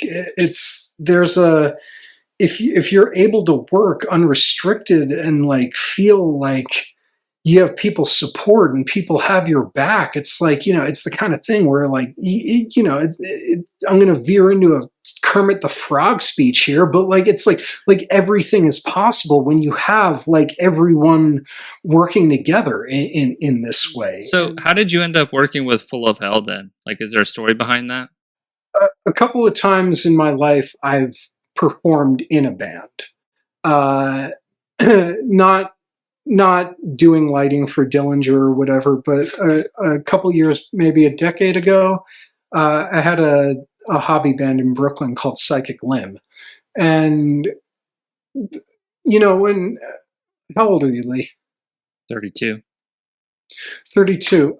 Are you getting the age now where like your friends who were never into sports are all of a sudden in fantasy football leagues and like they're like they're like into poker and like things that like what, like how'd you get in? You're a punk. Like how'd you get into this? Like things that don't make any sense.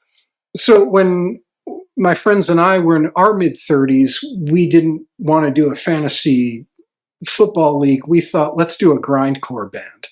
And that will be our 2 nights a week, beers with the dudes kind of thing. We'll have this practice space and we'll write 20 minutes of music that was better than what anybody else is trying to do right now. And it was fun to do it from the perspective. And again, my pro wrestling thing worked its way into this where I said, if I'm going to hold a microphone, I'm going to do it like Roddy Piper would hold a microphone. And I like the idea that the only thing that you need to do to be a bad guy is just shit talk a good guy. You don't need to do anything actually malicious. You don't need to break into anyone's houses or destroy anyone's personal property. You just need to say a couple of spicy things into a microphone. And that's what the purpose of Psychic Limb was. It was like, okay, well, we can do this fun thing that'll be punk, but it afforded me an opportunity to collaborate. When you have a painting studio or an art studio and it's just kind of you showing up there every day, there's a, you start to feel a little out of touch when all of your friends are doing bands, or like they're like, oh, I'm gonna try acting or whatever. Like everyone has this like ensemble version of their life or whatever. And then it's just like, it's just, all right, I'm going to be the weird fucking hermit. Like, who just like hangs out in a windowless room all day. Like, no, like let's get out and, let's get out and try and collaborate on something. And, like, let's work with some other people to try and bring something interesting and creative into the mix here. And so Psychic Limb was, not only was it a fun thing, but I did it for just long enough that I met the Full of Hell people. And so that was, anytime I've kind of felt like I didn't really know what was happening in terms of like, well, I want to make something for somebody. I don't know who it's going to be or whatever. I just feel like I need to just do something with all of this pent up whatever it is. It'd be awesome if somebody like does something with it, like puts it out in the public or whatever, and like, maybe somebody else will see it, and that'll lead to the, everything is just about like the one thing that leads into the next thing. And success is like it's a strange thing in that, like, I think when you're younger, you're full of ambition. And part of that ambition includes this concept that a lot of people need to accept you, like a lot of them. And that's what and on a longer timeline, you're going to find out that it's not a lot of people. You just need the one right person. And in the course of, there's no way to rush it, but at a certain point, you stop showing up to work, or you stop showing up to your studio, just sort of like hoping for the best with like, oh my God, like I hope somebody notices what I'm doing. And they're like, it's because somebody is a vague thing. You don't know, like it's an abstract construct of something. It's like, but you find somebody like, Justin from Closed Casket Activities. He listened to what the band had to say about them believing in my artwork. It's like, what do you need to make this? We agreed upon a figure. He gave me the figure, and I just got right to work with the whole thing. And there was a genuine purpose to the whole thing. Like, you could feel that there was a purpose to not just like, all right, well, we got to get this done because here's the album deadline. There was this mutual respect that kind of happened throughout all of the parties that was just like, oh, this is fucking cool. Like, we don't get this all the time. Like, there's plenty of things like where it's just like, it's just, it feels like you're being edited, or like or it feels like you're being compromised because like you don't necessarily know everybody involved. And because you don't know everybody involved, you don't know where everybody's at with something. Like, I mean, like, I did. What's their motive? Dude, I did artwork for a band a couple of years ago, and it's like, yo, this is never going to work. One of our guys hates green. I was like, what? He hates green? like like he doesn't like making money. He's like, no, the color green, it's never going to work. It's like, oh well, okay. It's green. It's not like it's like he won't be able to sleep at night because of this. Really? Like, I mean, it's like, you know, and like, it kind of gets to a certain point where it's just like, God damn it. Like it'd be really nice to just sort of fucking just make something here, you know? And so I feel like me keeping a practice of where I'm able to do this kind of stuff is the only reason that I'm realistically able to make anybody's record cover, because at the end of the day, I don't really feel like it's like a, yeah, do this. If there's a band that you like, completely inundate them with unsolicited material. Just keep making shit and put their name on it and just keep sending it to them. Like, it sounds kind of counterintuitive, but the bigger the band, the better, because they'll get more of it. And that's how I feel like ultimately, like, it's one of those things. Like, I was talking with Jesse Draxler about it when I first moved to LA. I didn't really know much of anybody.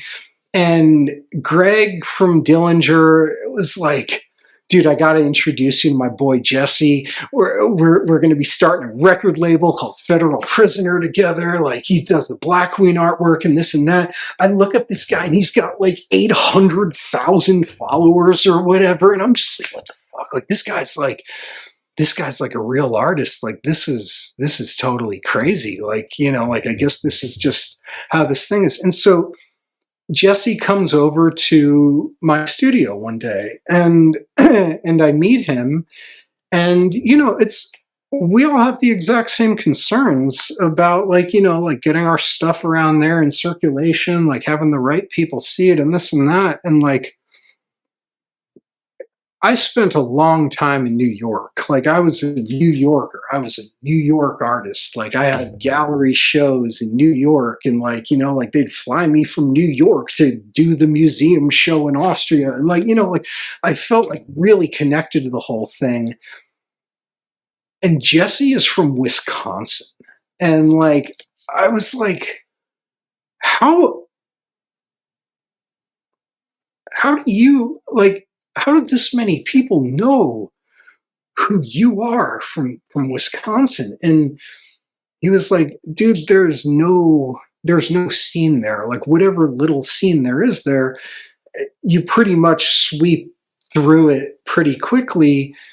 So you need to make the internet your art scene. And you just gotta write people and just say that you like their stuff. And like, you know, and so that's something that's kind of always stuck out in my head. And more often than not, if you're swimming in the river with the rest of us here, you're gonna be cool. Like, it's like, if you cold call somebody and say like, dude, I like your stuff, man. Like, you know, I got my thing going here, you got your thing going here. Keep fighting the good fucking fight. This is awesome. Like, this is like, that's the kind of, like, Chad, Keith, yeah. I've seen that people have been sending me that guy's artwork since like 2016. I didn't know who he was. All I knew was that whatever weird 80s VHS cover thing I'm doing, this asshole is wiping the fucking floor with me, so I don't want to look at it that often. And like, I was just like, I was so impotent staring at that stuff because it's so good. Like, he is so good at what he does that he's a machine, man. I had watched your channel. I watched the interview with him and was like, you know what? Fuck it. He doesn't know that there's a beef, but let's squash the fucking beef here. And so I'm like, dude, I don't know what to say, man. Like, the shit's fucking unreal. I've been seeing this stuff forever. this guy and I are going to get a fucking vacation rental any day now. Like we're getting along. Like we're like, friendly that's dude. awesome. Like this is awesome. This is like, and that's sort of where we're at with all of it right now. Like we're not fighting. We don't have to fight each other anymore. We got enough like weirdo politicians. We got AI. Like we have enough reasons to like kind of band together and go against the other thing now.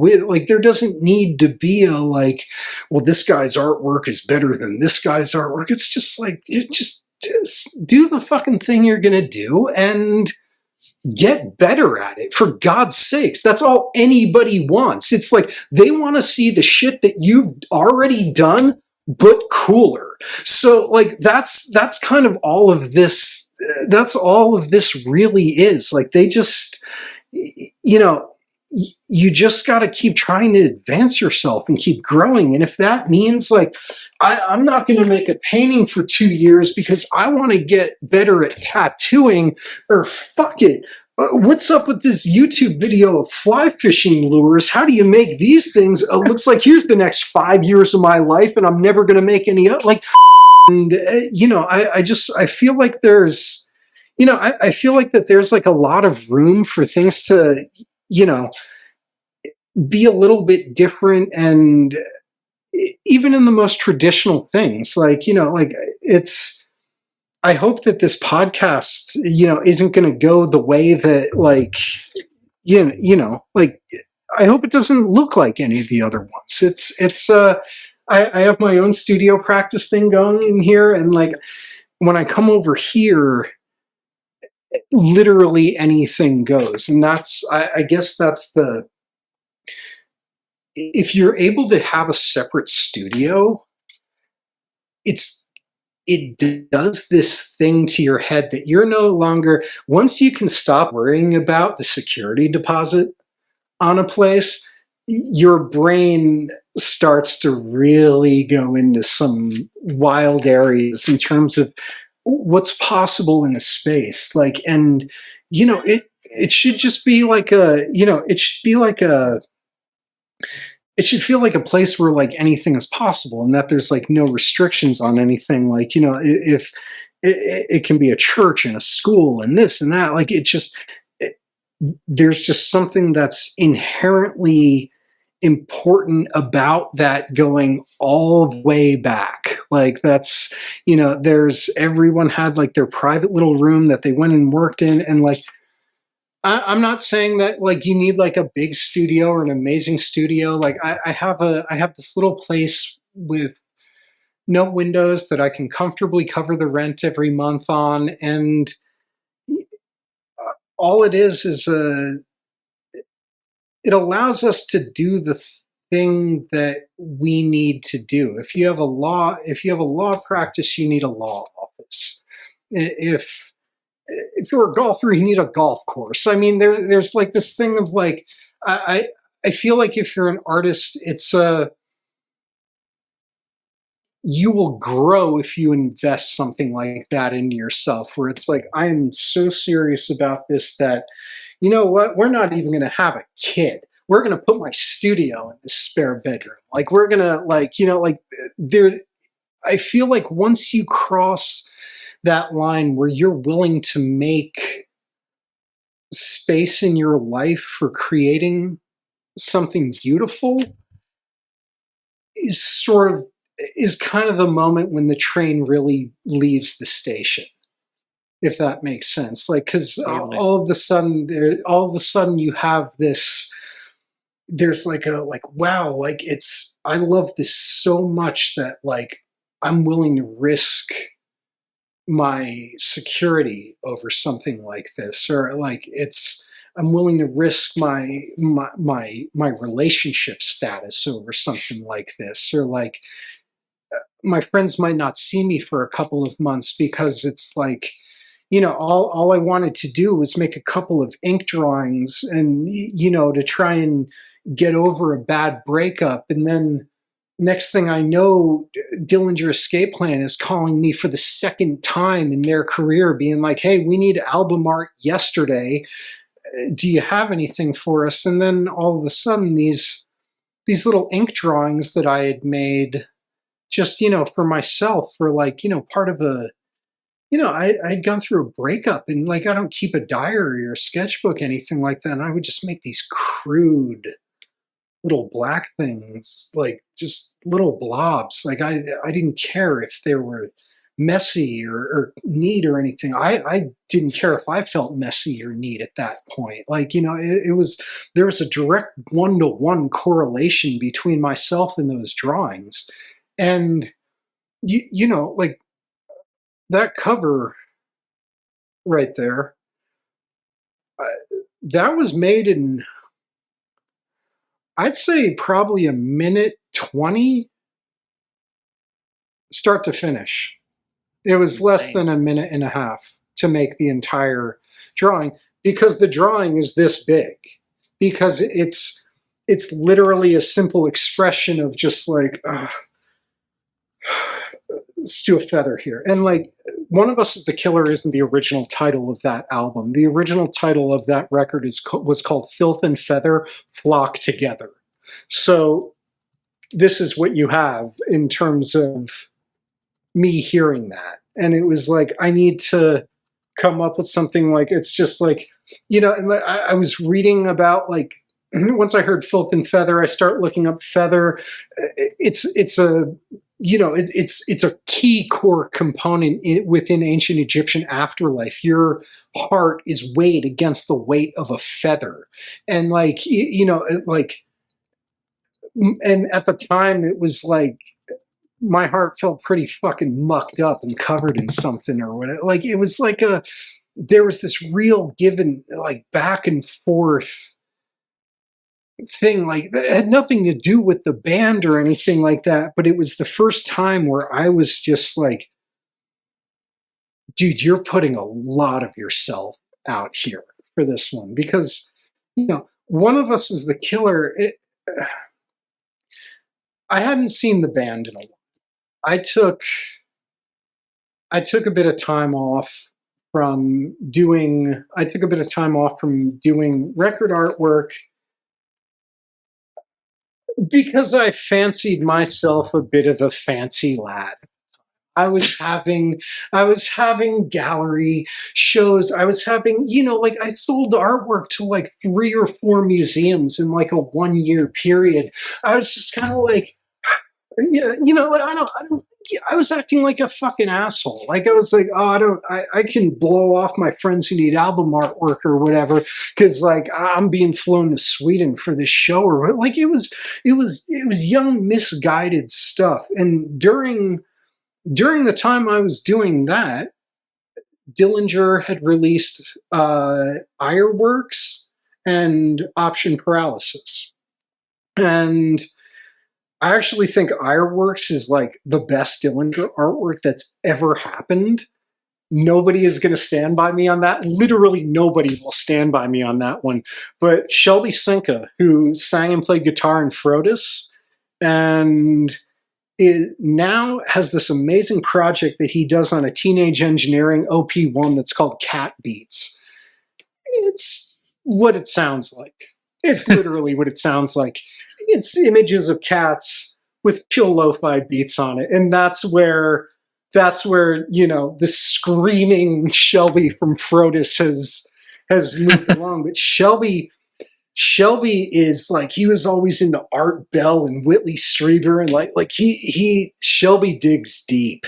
And nobody realized that Ironworks was accompanied by ironworks.net, which was this insane internet puzzle thing that would bring you into the back door of what this album art actually was. But, who's got time to mess with that shit? People want to play they want to hear Greg screaming and see Ben jump off of a 15-foot tall stack. Dillinger isn't in the music business. They're in the Dillinger business, and they're going to do that better than anybody. So like, we, like, a lot of the artists who have come through the whole thing, we've all gotten to kind of do our own things, but like, you kind of have to like keep it as your own thing, sort of thing, because they might not necessarily have use for every aspect of what it is that you've created. There's uses for these aspects, and there's nothing wrong with that, because that's what makes that's what makes a solid collaboration. I just love when you're working with an artist and the artist isn't like, well, I got my paycheck. We don't need to show anything else. It's like, no, like Shelby bought the damn domain. He set up the website. He did like all of this amazing stuff just to give people this, like, if you're willing to be, and like it might have been only 10 people who actually really went and dug and did all the looking, but what a goddamn treat by the time you get to the end of it. It was like, like, I don't even know if any of the stuff exists anymore, but like people talk about Radiohead's website before Kid A came out, where it was this mysterious, cryptic, crazy thing with surveillance videos of that bear running through, like, that's what not that specifically, but Ironworks had a version of that was like really amazing. And so I'd taken a step back, and it's like, not only have I taken a step back from this Dillinger stuff, they've got better people working on it that, like, they've got the right guy for the job now. And eventually, I think the band reached a point where they were like, it'd be cool if someone could get a Dillinger tattoo. And then I'm like, well, I mean, here's what I'm working on right now. If you guys, and they were like, all right, cool. Yeah, the record's called Filth and Feather Flock Together. It's like, all right, let's whip up a feather here. And so, like, in less than a minute and a half, you come with not only what is an album cover, but, there's 1,000 tattoos of this thing that are floating around all over the world at this point. And I don't think I've done one yet. I did some other I did some other One of Us is the Killer related tattooing on people, but yeah, nobody's wanted that damn feather just yet. And I've seen a lot of them. Yeah, there was it was a fun thing to work out, because it was like, there was the only cost on One of Us is the Killer was the emotional cost, because what that record like is about for them might be something different, because for me that record is about, like, it's about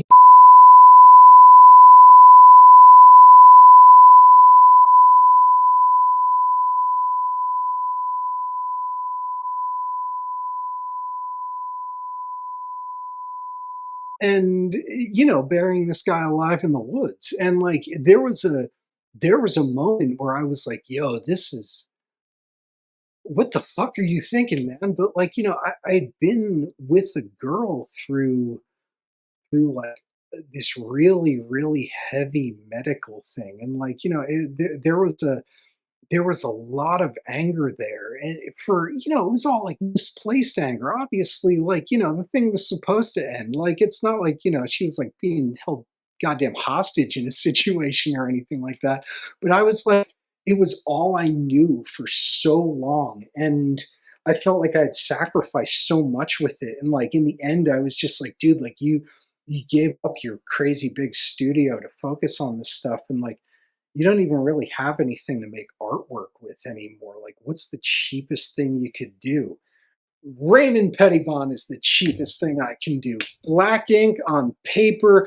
Let's fucking rip off Black Flag if somebody needs an album cover. And then like, like we don't have to make a bunch of collages anymore. We don't have to get involved in this painting or these icebergs or that sculpture. Let's just dumb it down to the simplest thing possible here. And that's sort of what I feel like is the end result of One of Us is the Killer. And as a fan, it was cool to be into something again. Like, it was like, I'm always going to support what my friends do, but One of Us is the Killer was the first thing in a long time that one of my friends had made that I was like, whoa, this is, not only is this good, but you guys aren't the same people that I knew.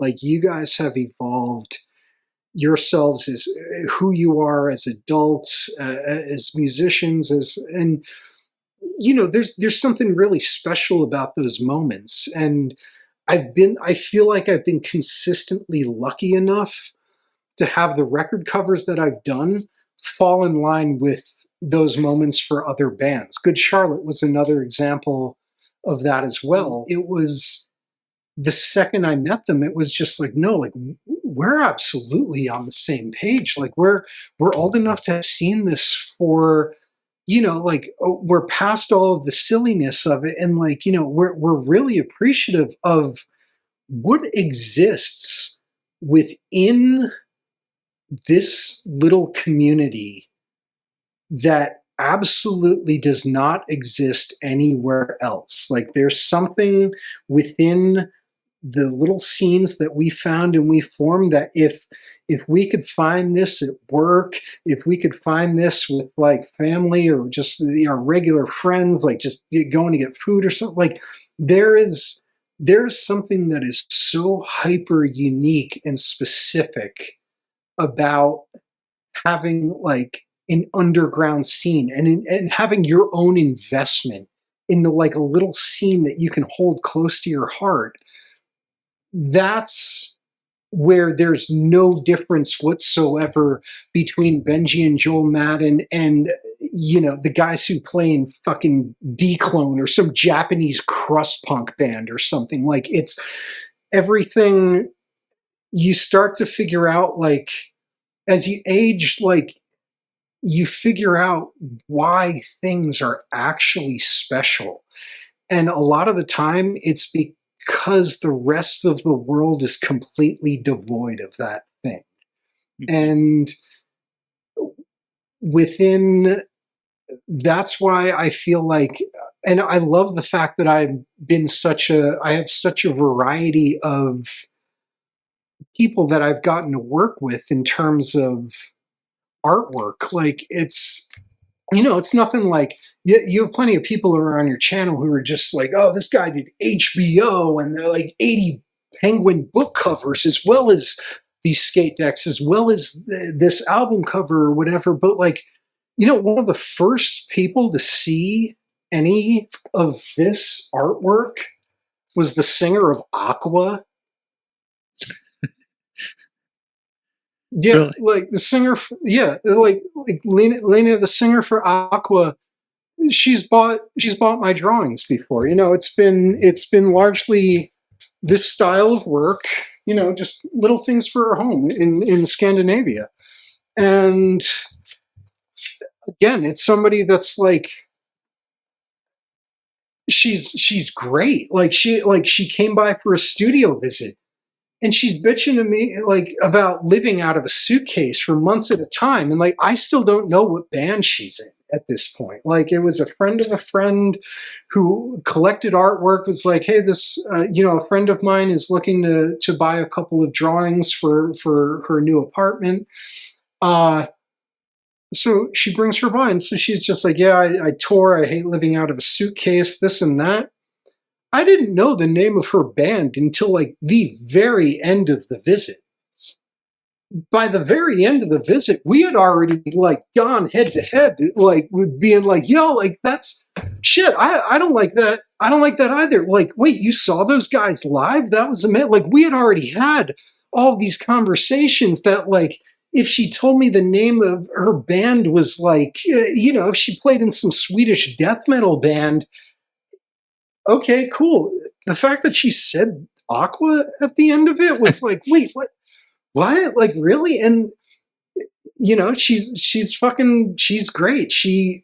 I got to see her perform last year.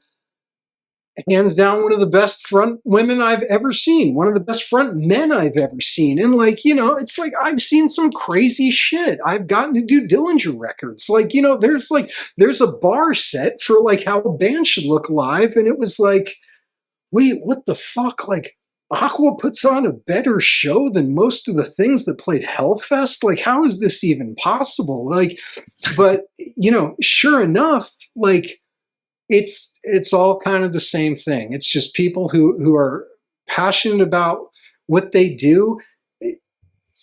They believe in it. And, it's good to believe in something and be scared of something and like and it was crazy to me to think that, like, okay, I haven't shown this stuff to anyone yet. You want to have a look at it? And, it's cool when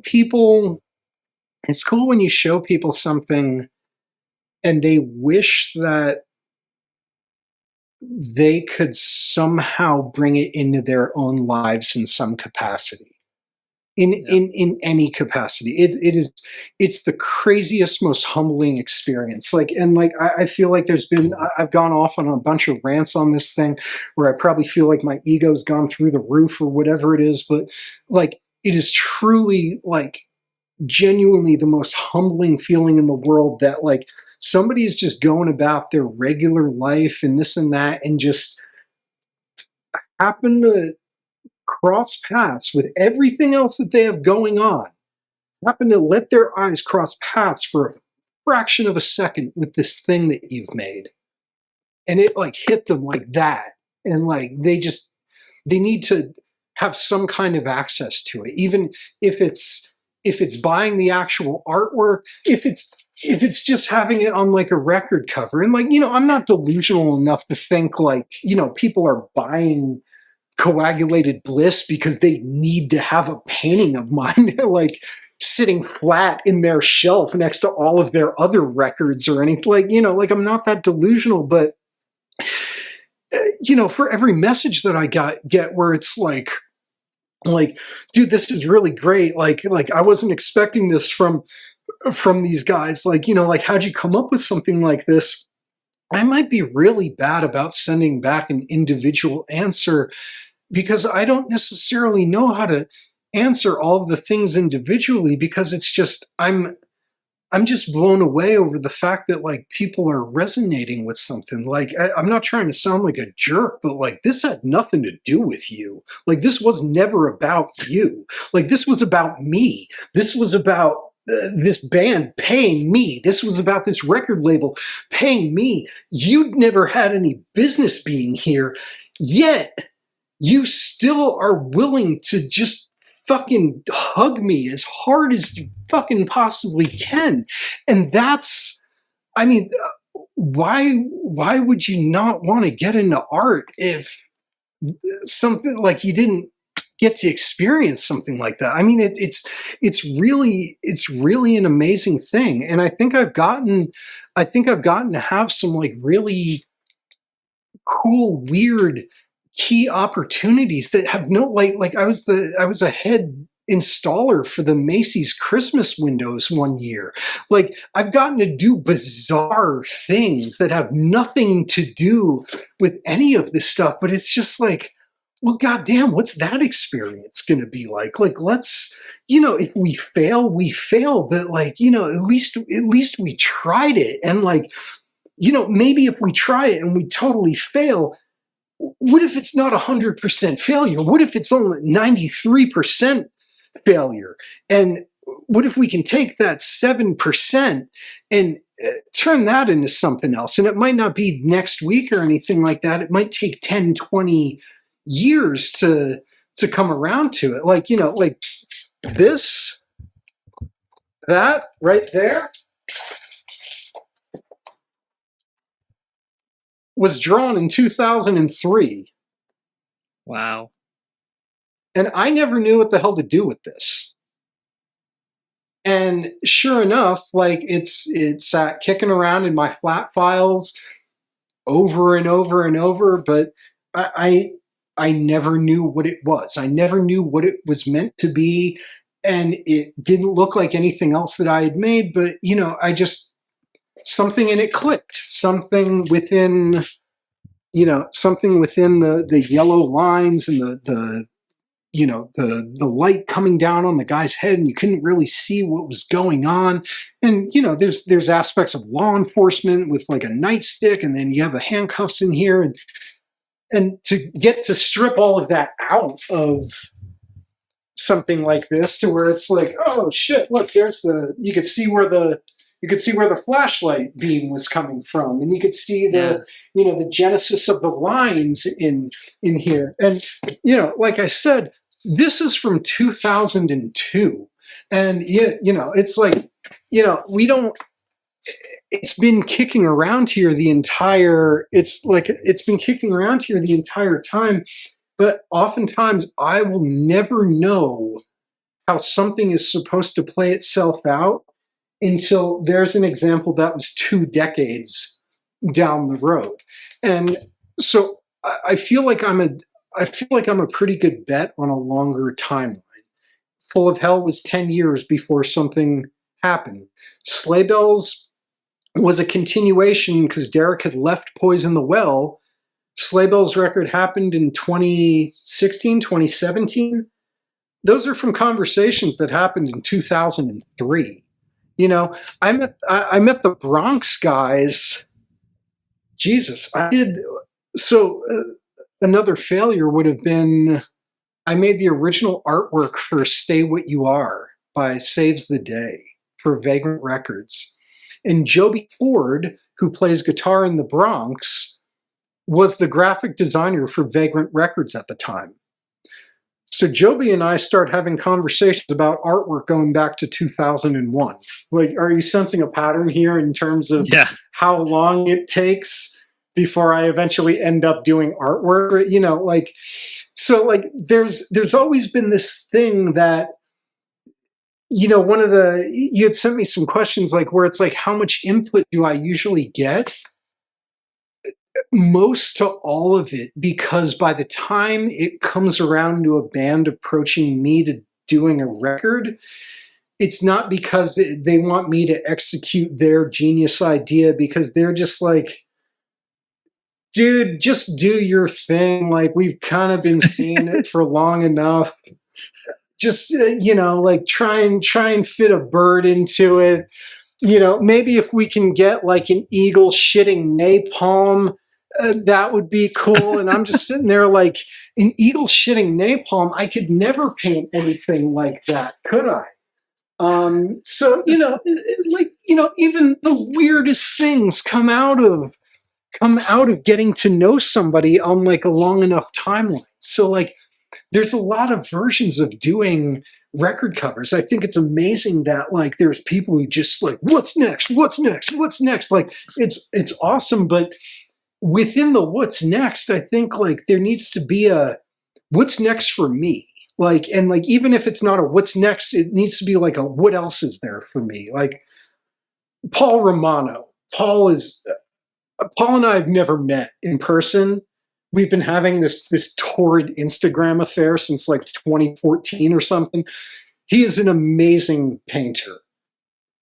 Paul Romano realizes the thing that what he makes for Mastodon does not have to be remotely what he makes for Dialect. And those two things are such amazingly different painting styles. And you got a group of people who are like, Paul, fuck it, just do the thing that you do. And then you get another group of people who are just like, Paul, fuck it, just do the thing that you do. If you get enough of those people being like, dude, fuck it, just do the thing that you do, eventually, kind of anything you do is the thing that you do. And that's sort of where I feel like I'm lucky enough in that if somebody approaches me to do their record cover at this point, they're okay with them saying like, oh, well, we were looking at these like Hieronymus Bosch paintings. And I'm like, oh, okay, I've been watching a 4-hour Ric Flair video. Like, you know, there's like like, and they kind of have to be like, oh, okay, I don't really know how that relates to any of this. And I'm like, yeah, but I do. So, Brian, you know, as we're getting close to the end of this conversation, something I always ask my guests because I think it leads to, you know, a unique answer every time. For the intermediate artists out there, you know, once you kind of take their craft to the next level, perhaps get more work with bands, do you have any like parting advice for them? You know, I feel like if you've made it this far into the video, like, you know, we're almost at 3 hours here. you're the type of person who's probably okay making the brave choice. Like, and I don't mean just pressing play on a 2 to 3 hour long video of an artist like myself that you might have never even heard of before. I mean, the fact that you're even watching the thing, you're probably already the type of person who's willing to, you want to make things, you want to create things, you want to get things out there. And, there's, I've reiterated it many times throughout the course of this video. Like, most of what I've done has been long relationships, and it's the easiest thing in the world to build. Like, you go out and meet people, and you get to know people, and you get an appreciation for what other people are doing, and in turn other people will get an appreciation for what you're doing. And that has nothing to do with like, the quality of your work. I mean, there's a million artists out there who are a billion times better than anything that I can ever come up with.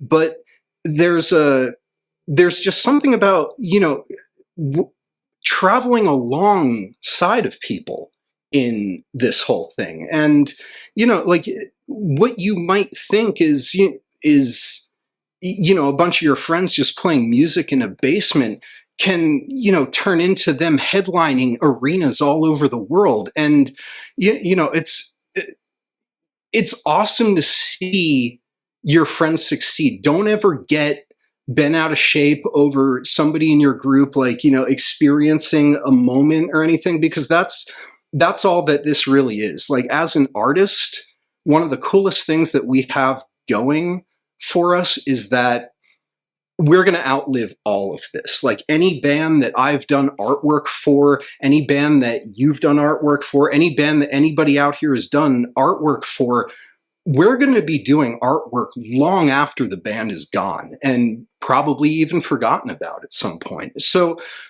there's something kind of cool in that, and it's something that it might just be a little seed, but it's a real confidence building thing in terms of, I'm just going to keep going with this. And the more you keep going with this, the more people you end up meeting, and the more people you end up meeting, the bigger your circle of creativity potential ends up becoming. And there's pardon me. There is, I think that it's strange that people are going to be watching this on the internet, because the internet it's inherently a pretty cruel place. Like, anonymity and being shitty to people really do go hand in hand in this kind of situation. And, these are people that you've never met before. These are people who, I've been talking for almost 3 hours now, and I've been making artwork for 40 years now. At some point within this video, I might have said one line that somebody is like, you know what? Fuck this dude. Fuck him. His whole fucking worldview of everything. I don't want anything to do with any of this shit. And like, it's like, man, like, I don't even know you. Like, I don't you have to ignore that, all of that. Like, people are going to be naysayers. If you're the type of person who, if you're going to make artwork, by default, you're going to end up being a public figure. You might not be George Clooney overnight, but like, your name is out there, and it's because your name is out there, it puts a target on you. People are going to just want to call you an asshole because they just woke up on the wrong side of the bed. There might be a reason for it. There might not be a reason. But once you plug anonymity into all of that, none of that matters anymore. So like, when I do end up working with bands like Full of Hell or Dillinger, I'm like, hey, I don't want to email. Like, what's your phone number here? Like, let's actually connect, and let's try and make something that doesn't feel like, it's cool that the world is expanding, but when you get involved in a project, it's really a crazy thing to be able to collapse the size of everything. Like you don't have to feel like, it's this big mountain that has to be climbed or whatever. It's just like, you make a phone call and it's like, hey man, what color do you want the background on this? And like, it's like you're able to minimize things and make it so it's like, it makes it intimate. And then when it gets out into the world again, when it's finally released and people are processing this and listening to the record and going through the layout and this and that, it makes it so you have a backstory to all of it. And someone who is just going to be online saying that they don't like the thing, they don't know any of the backstory. They don't know the amazing connections that you've made with people and have you've enriched your life by trying to really put something out there. And there's the most important thing to distill this whole thing is just working from a positive place in the heart is like, the show is called Heavy Art Talk. Like, there's probably a lot of bitter, angry people because that's what a lot of heavy music is. It's a lot of, it's a lot of aggression and like, but when you're making something and working with people, if you're able to pivot to the 180 polar opposite of cynicism and negativity, and you're going to find that like no matter how screwy things get or no matter how evil a record can sound, you're going to have the biggest fucking smile on your face because you've gone about creating this thing that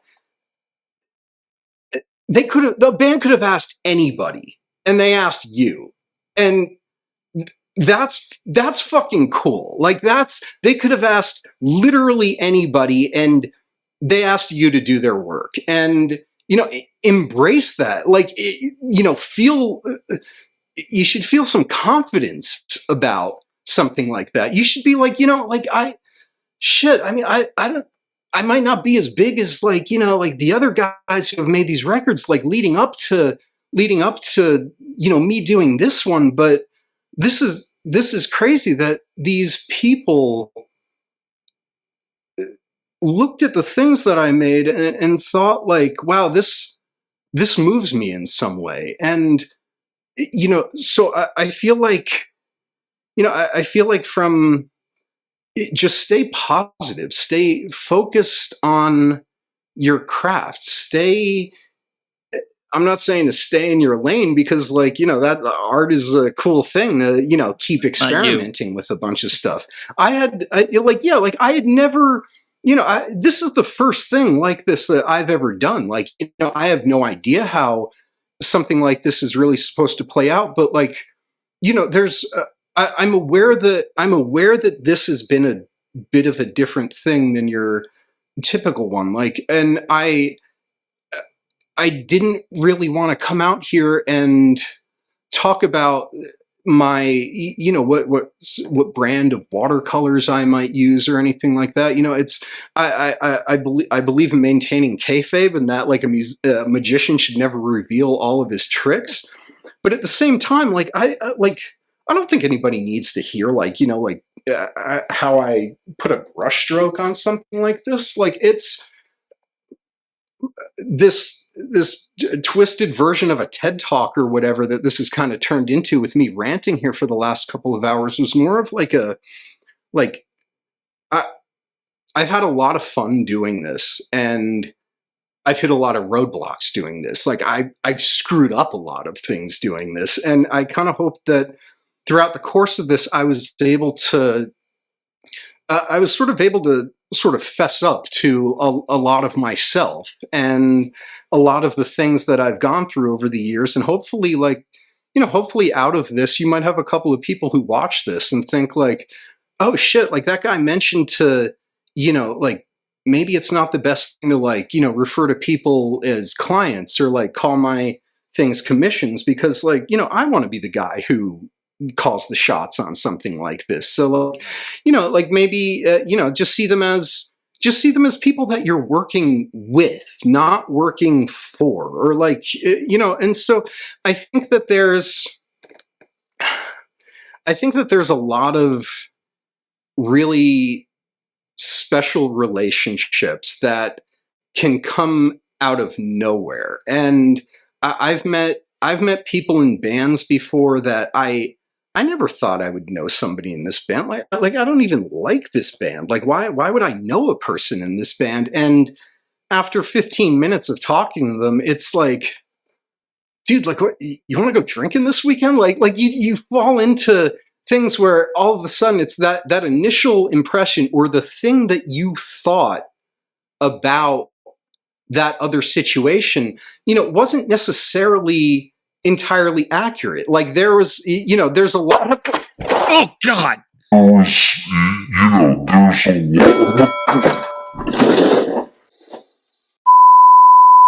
Brian, you all right there, man?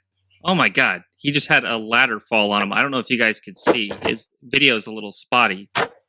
Jesus Christ. Dude, do I need to call an ambulance for you? You there, man?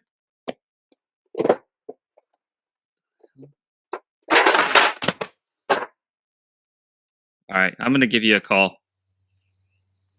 Jesus Christ. Was this my 40th interview and this happens? I guess it's going to voicemail. Brian, okay, now it's a beep. Okay. Brian, dude, are you all right? I don't know anybody who's out in California who can help you out, but I think you have like somebody near you in the studio. I guess text me, give me a call. I can call an ambulance, whatever you need, man. All right? All right, bye. I mean, I know this guy's kind of a loose cannon, but I mean, what just happened? Brian, are you there? Seriously. Brian, are you okay, man? Oh my God. Brian. What? Dude, oh my God. Are you all right, man? Jesus Christ. I got to call a hospital. Let me tell you something, Lee. A lot of things have been said here today about painting, drawing. You are not okay, Brian. You got to calm down. And the creative process in general. No. You listen to me, little man. Everyone out there in podcast land better pay attention. Oh my God. I'm calling a hospital. You want me to come out here, talk about what a good album cover looks like, this and that? I'll tell you what a good album cover looks like. They're made by people who put their heart and soul into making something. I cannot release this. Brian, you've got to. They're made by people. They're made by people who just want to create something and collaborate with a group of musicians and put it out into the world. Give me that microphone. This is too much. Don't call them commissions and clients. Don't call them clients. Call them your pets. Oh my God. However much you're charging for your work, double it the second you're done watching this interview. Too far. Make them pay. Too far, Brian. Take them for everything they've got.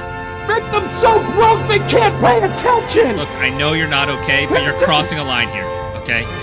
Look up artists that you like. Russell Nachman, John Copeland, Eddie Martinez, Lee Goulart. That's not how you pronounce my last name. Everybody's on the same podcast. It doesn't matter what your name is. I didn't care the name of the guy who picked the Iron Maiden record. Yeah, that's because you're an idiot, okay? Somebody need to freaking tell you by now, Brian. Go with your heart. Make something beautiful today. God. What the fuck just happened? God, this guy's a fucking clown.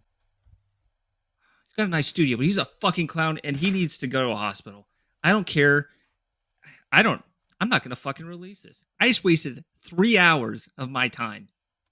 3 hours. Could have been fucking drawing. Oh Brian, we got to talk. Seriously, dude. You're going to end it like that? Jesus Christ. What is full of hell thinking, this clown, man? This guy's a freaking joke. Jesus Christ.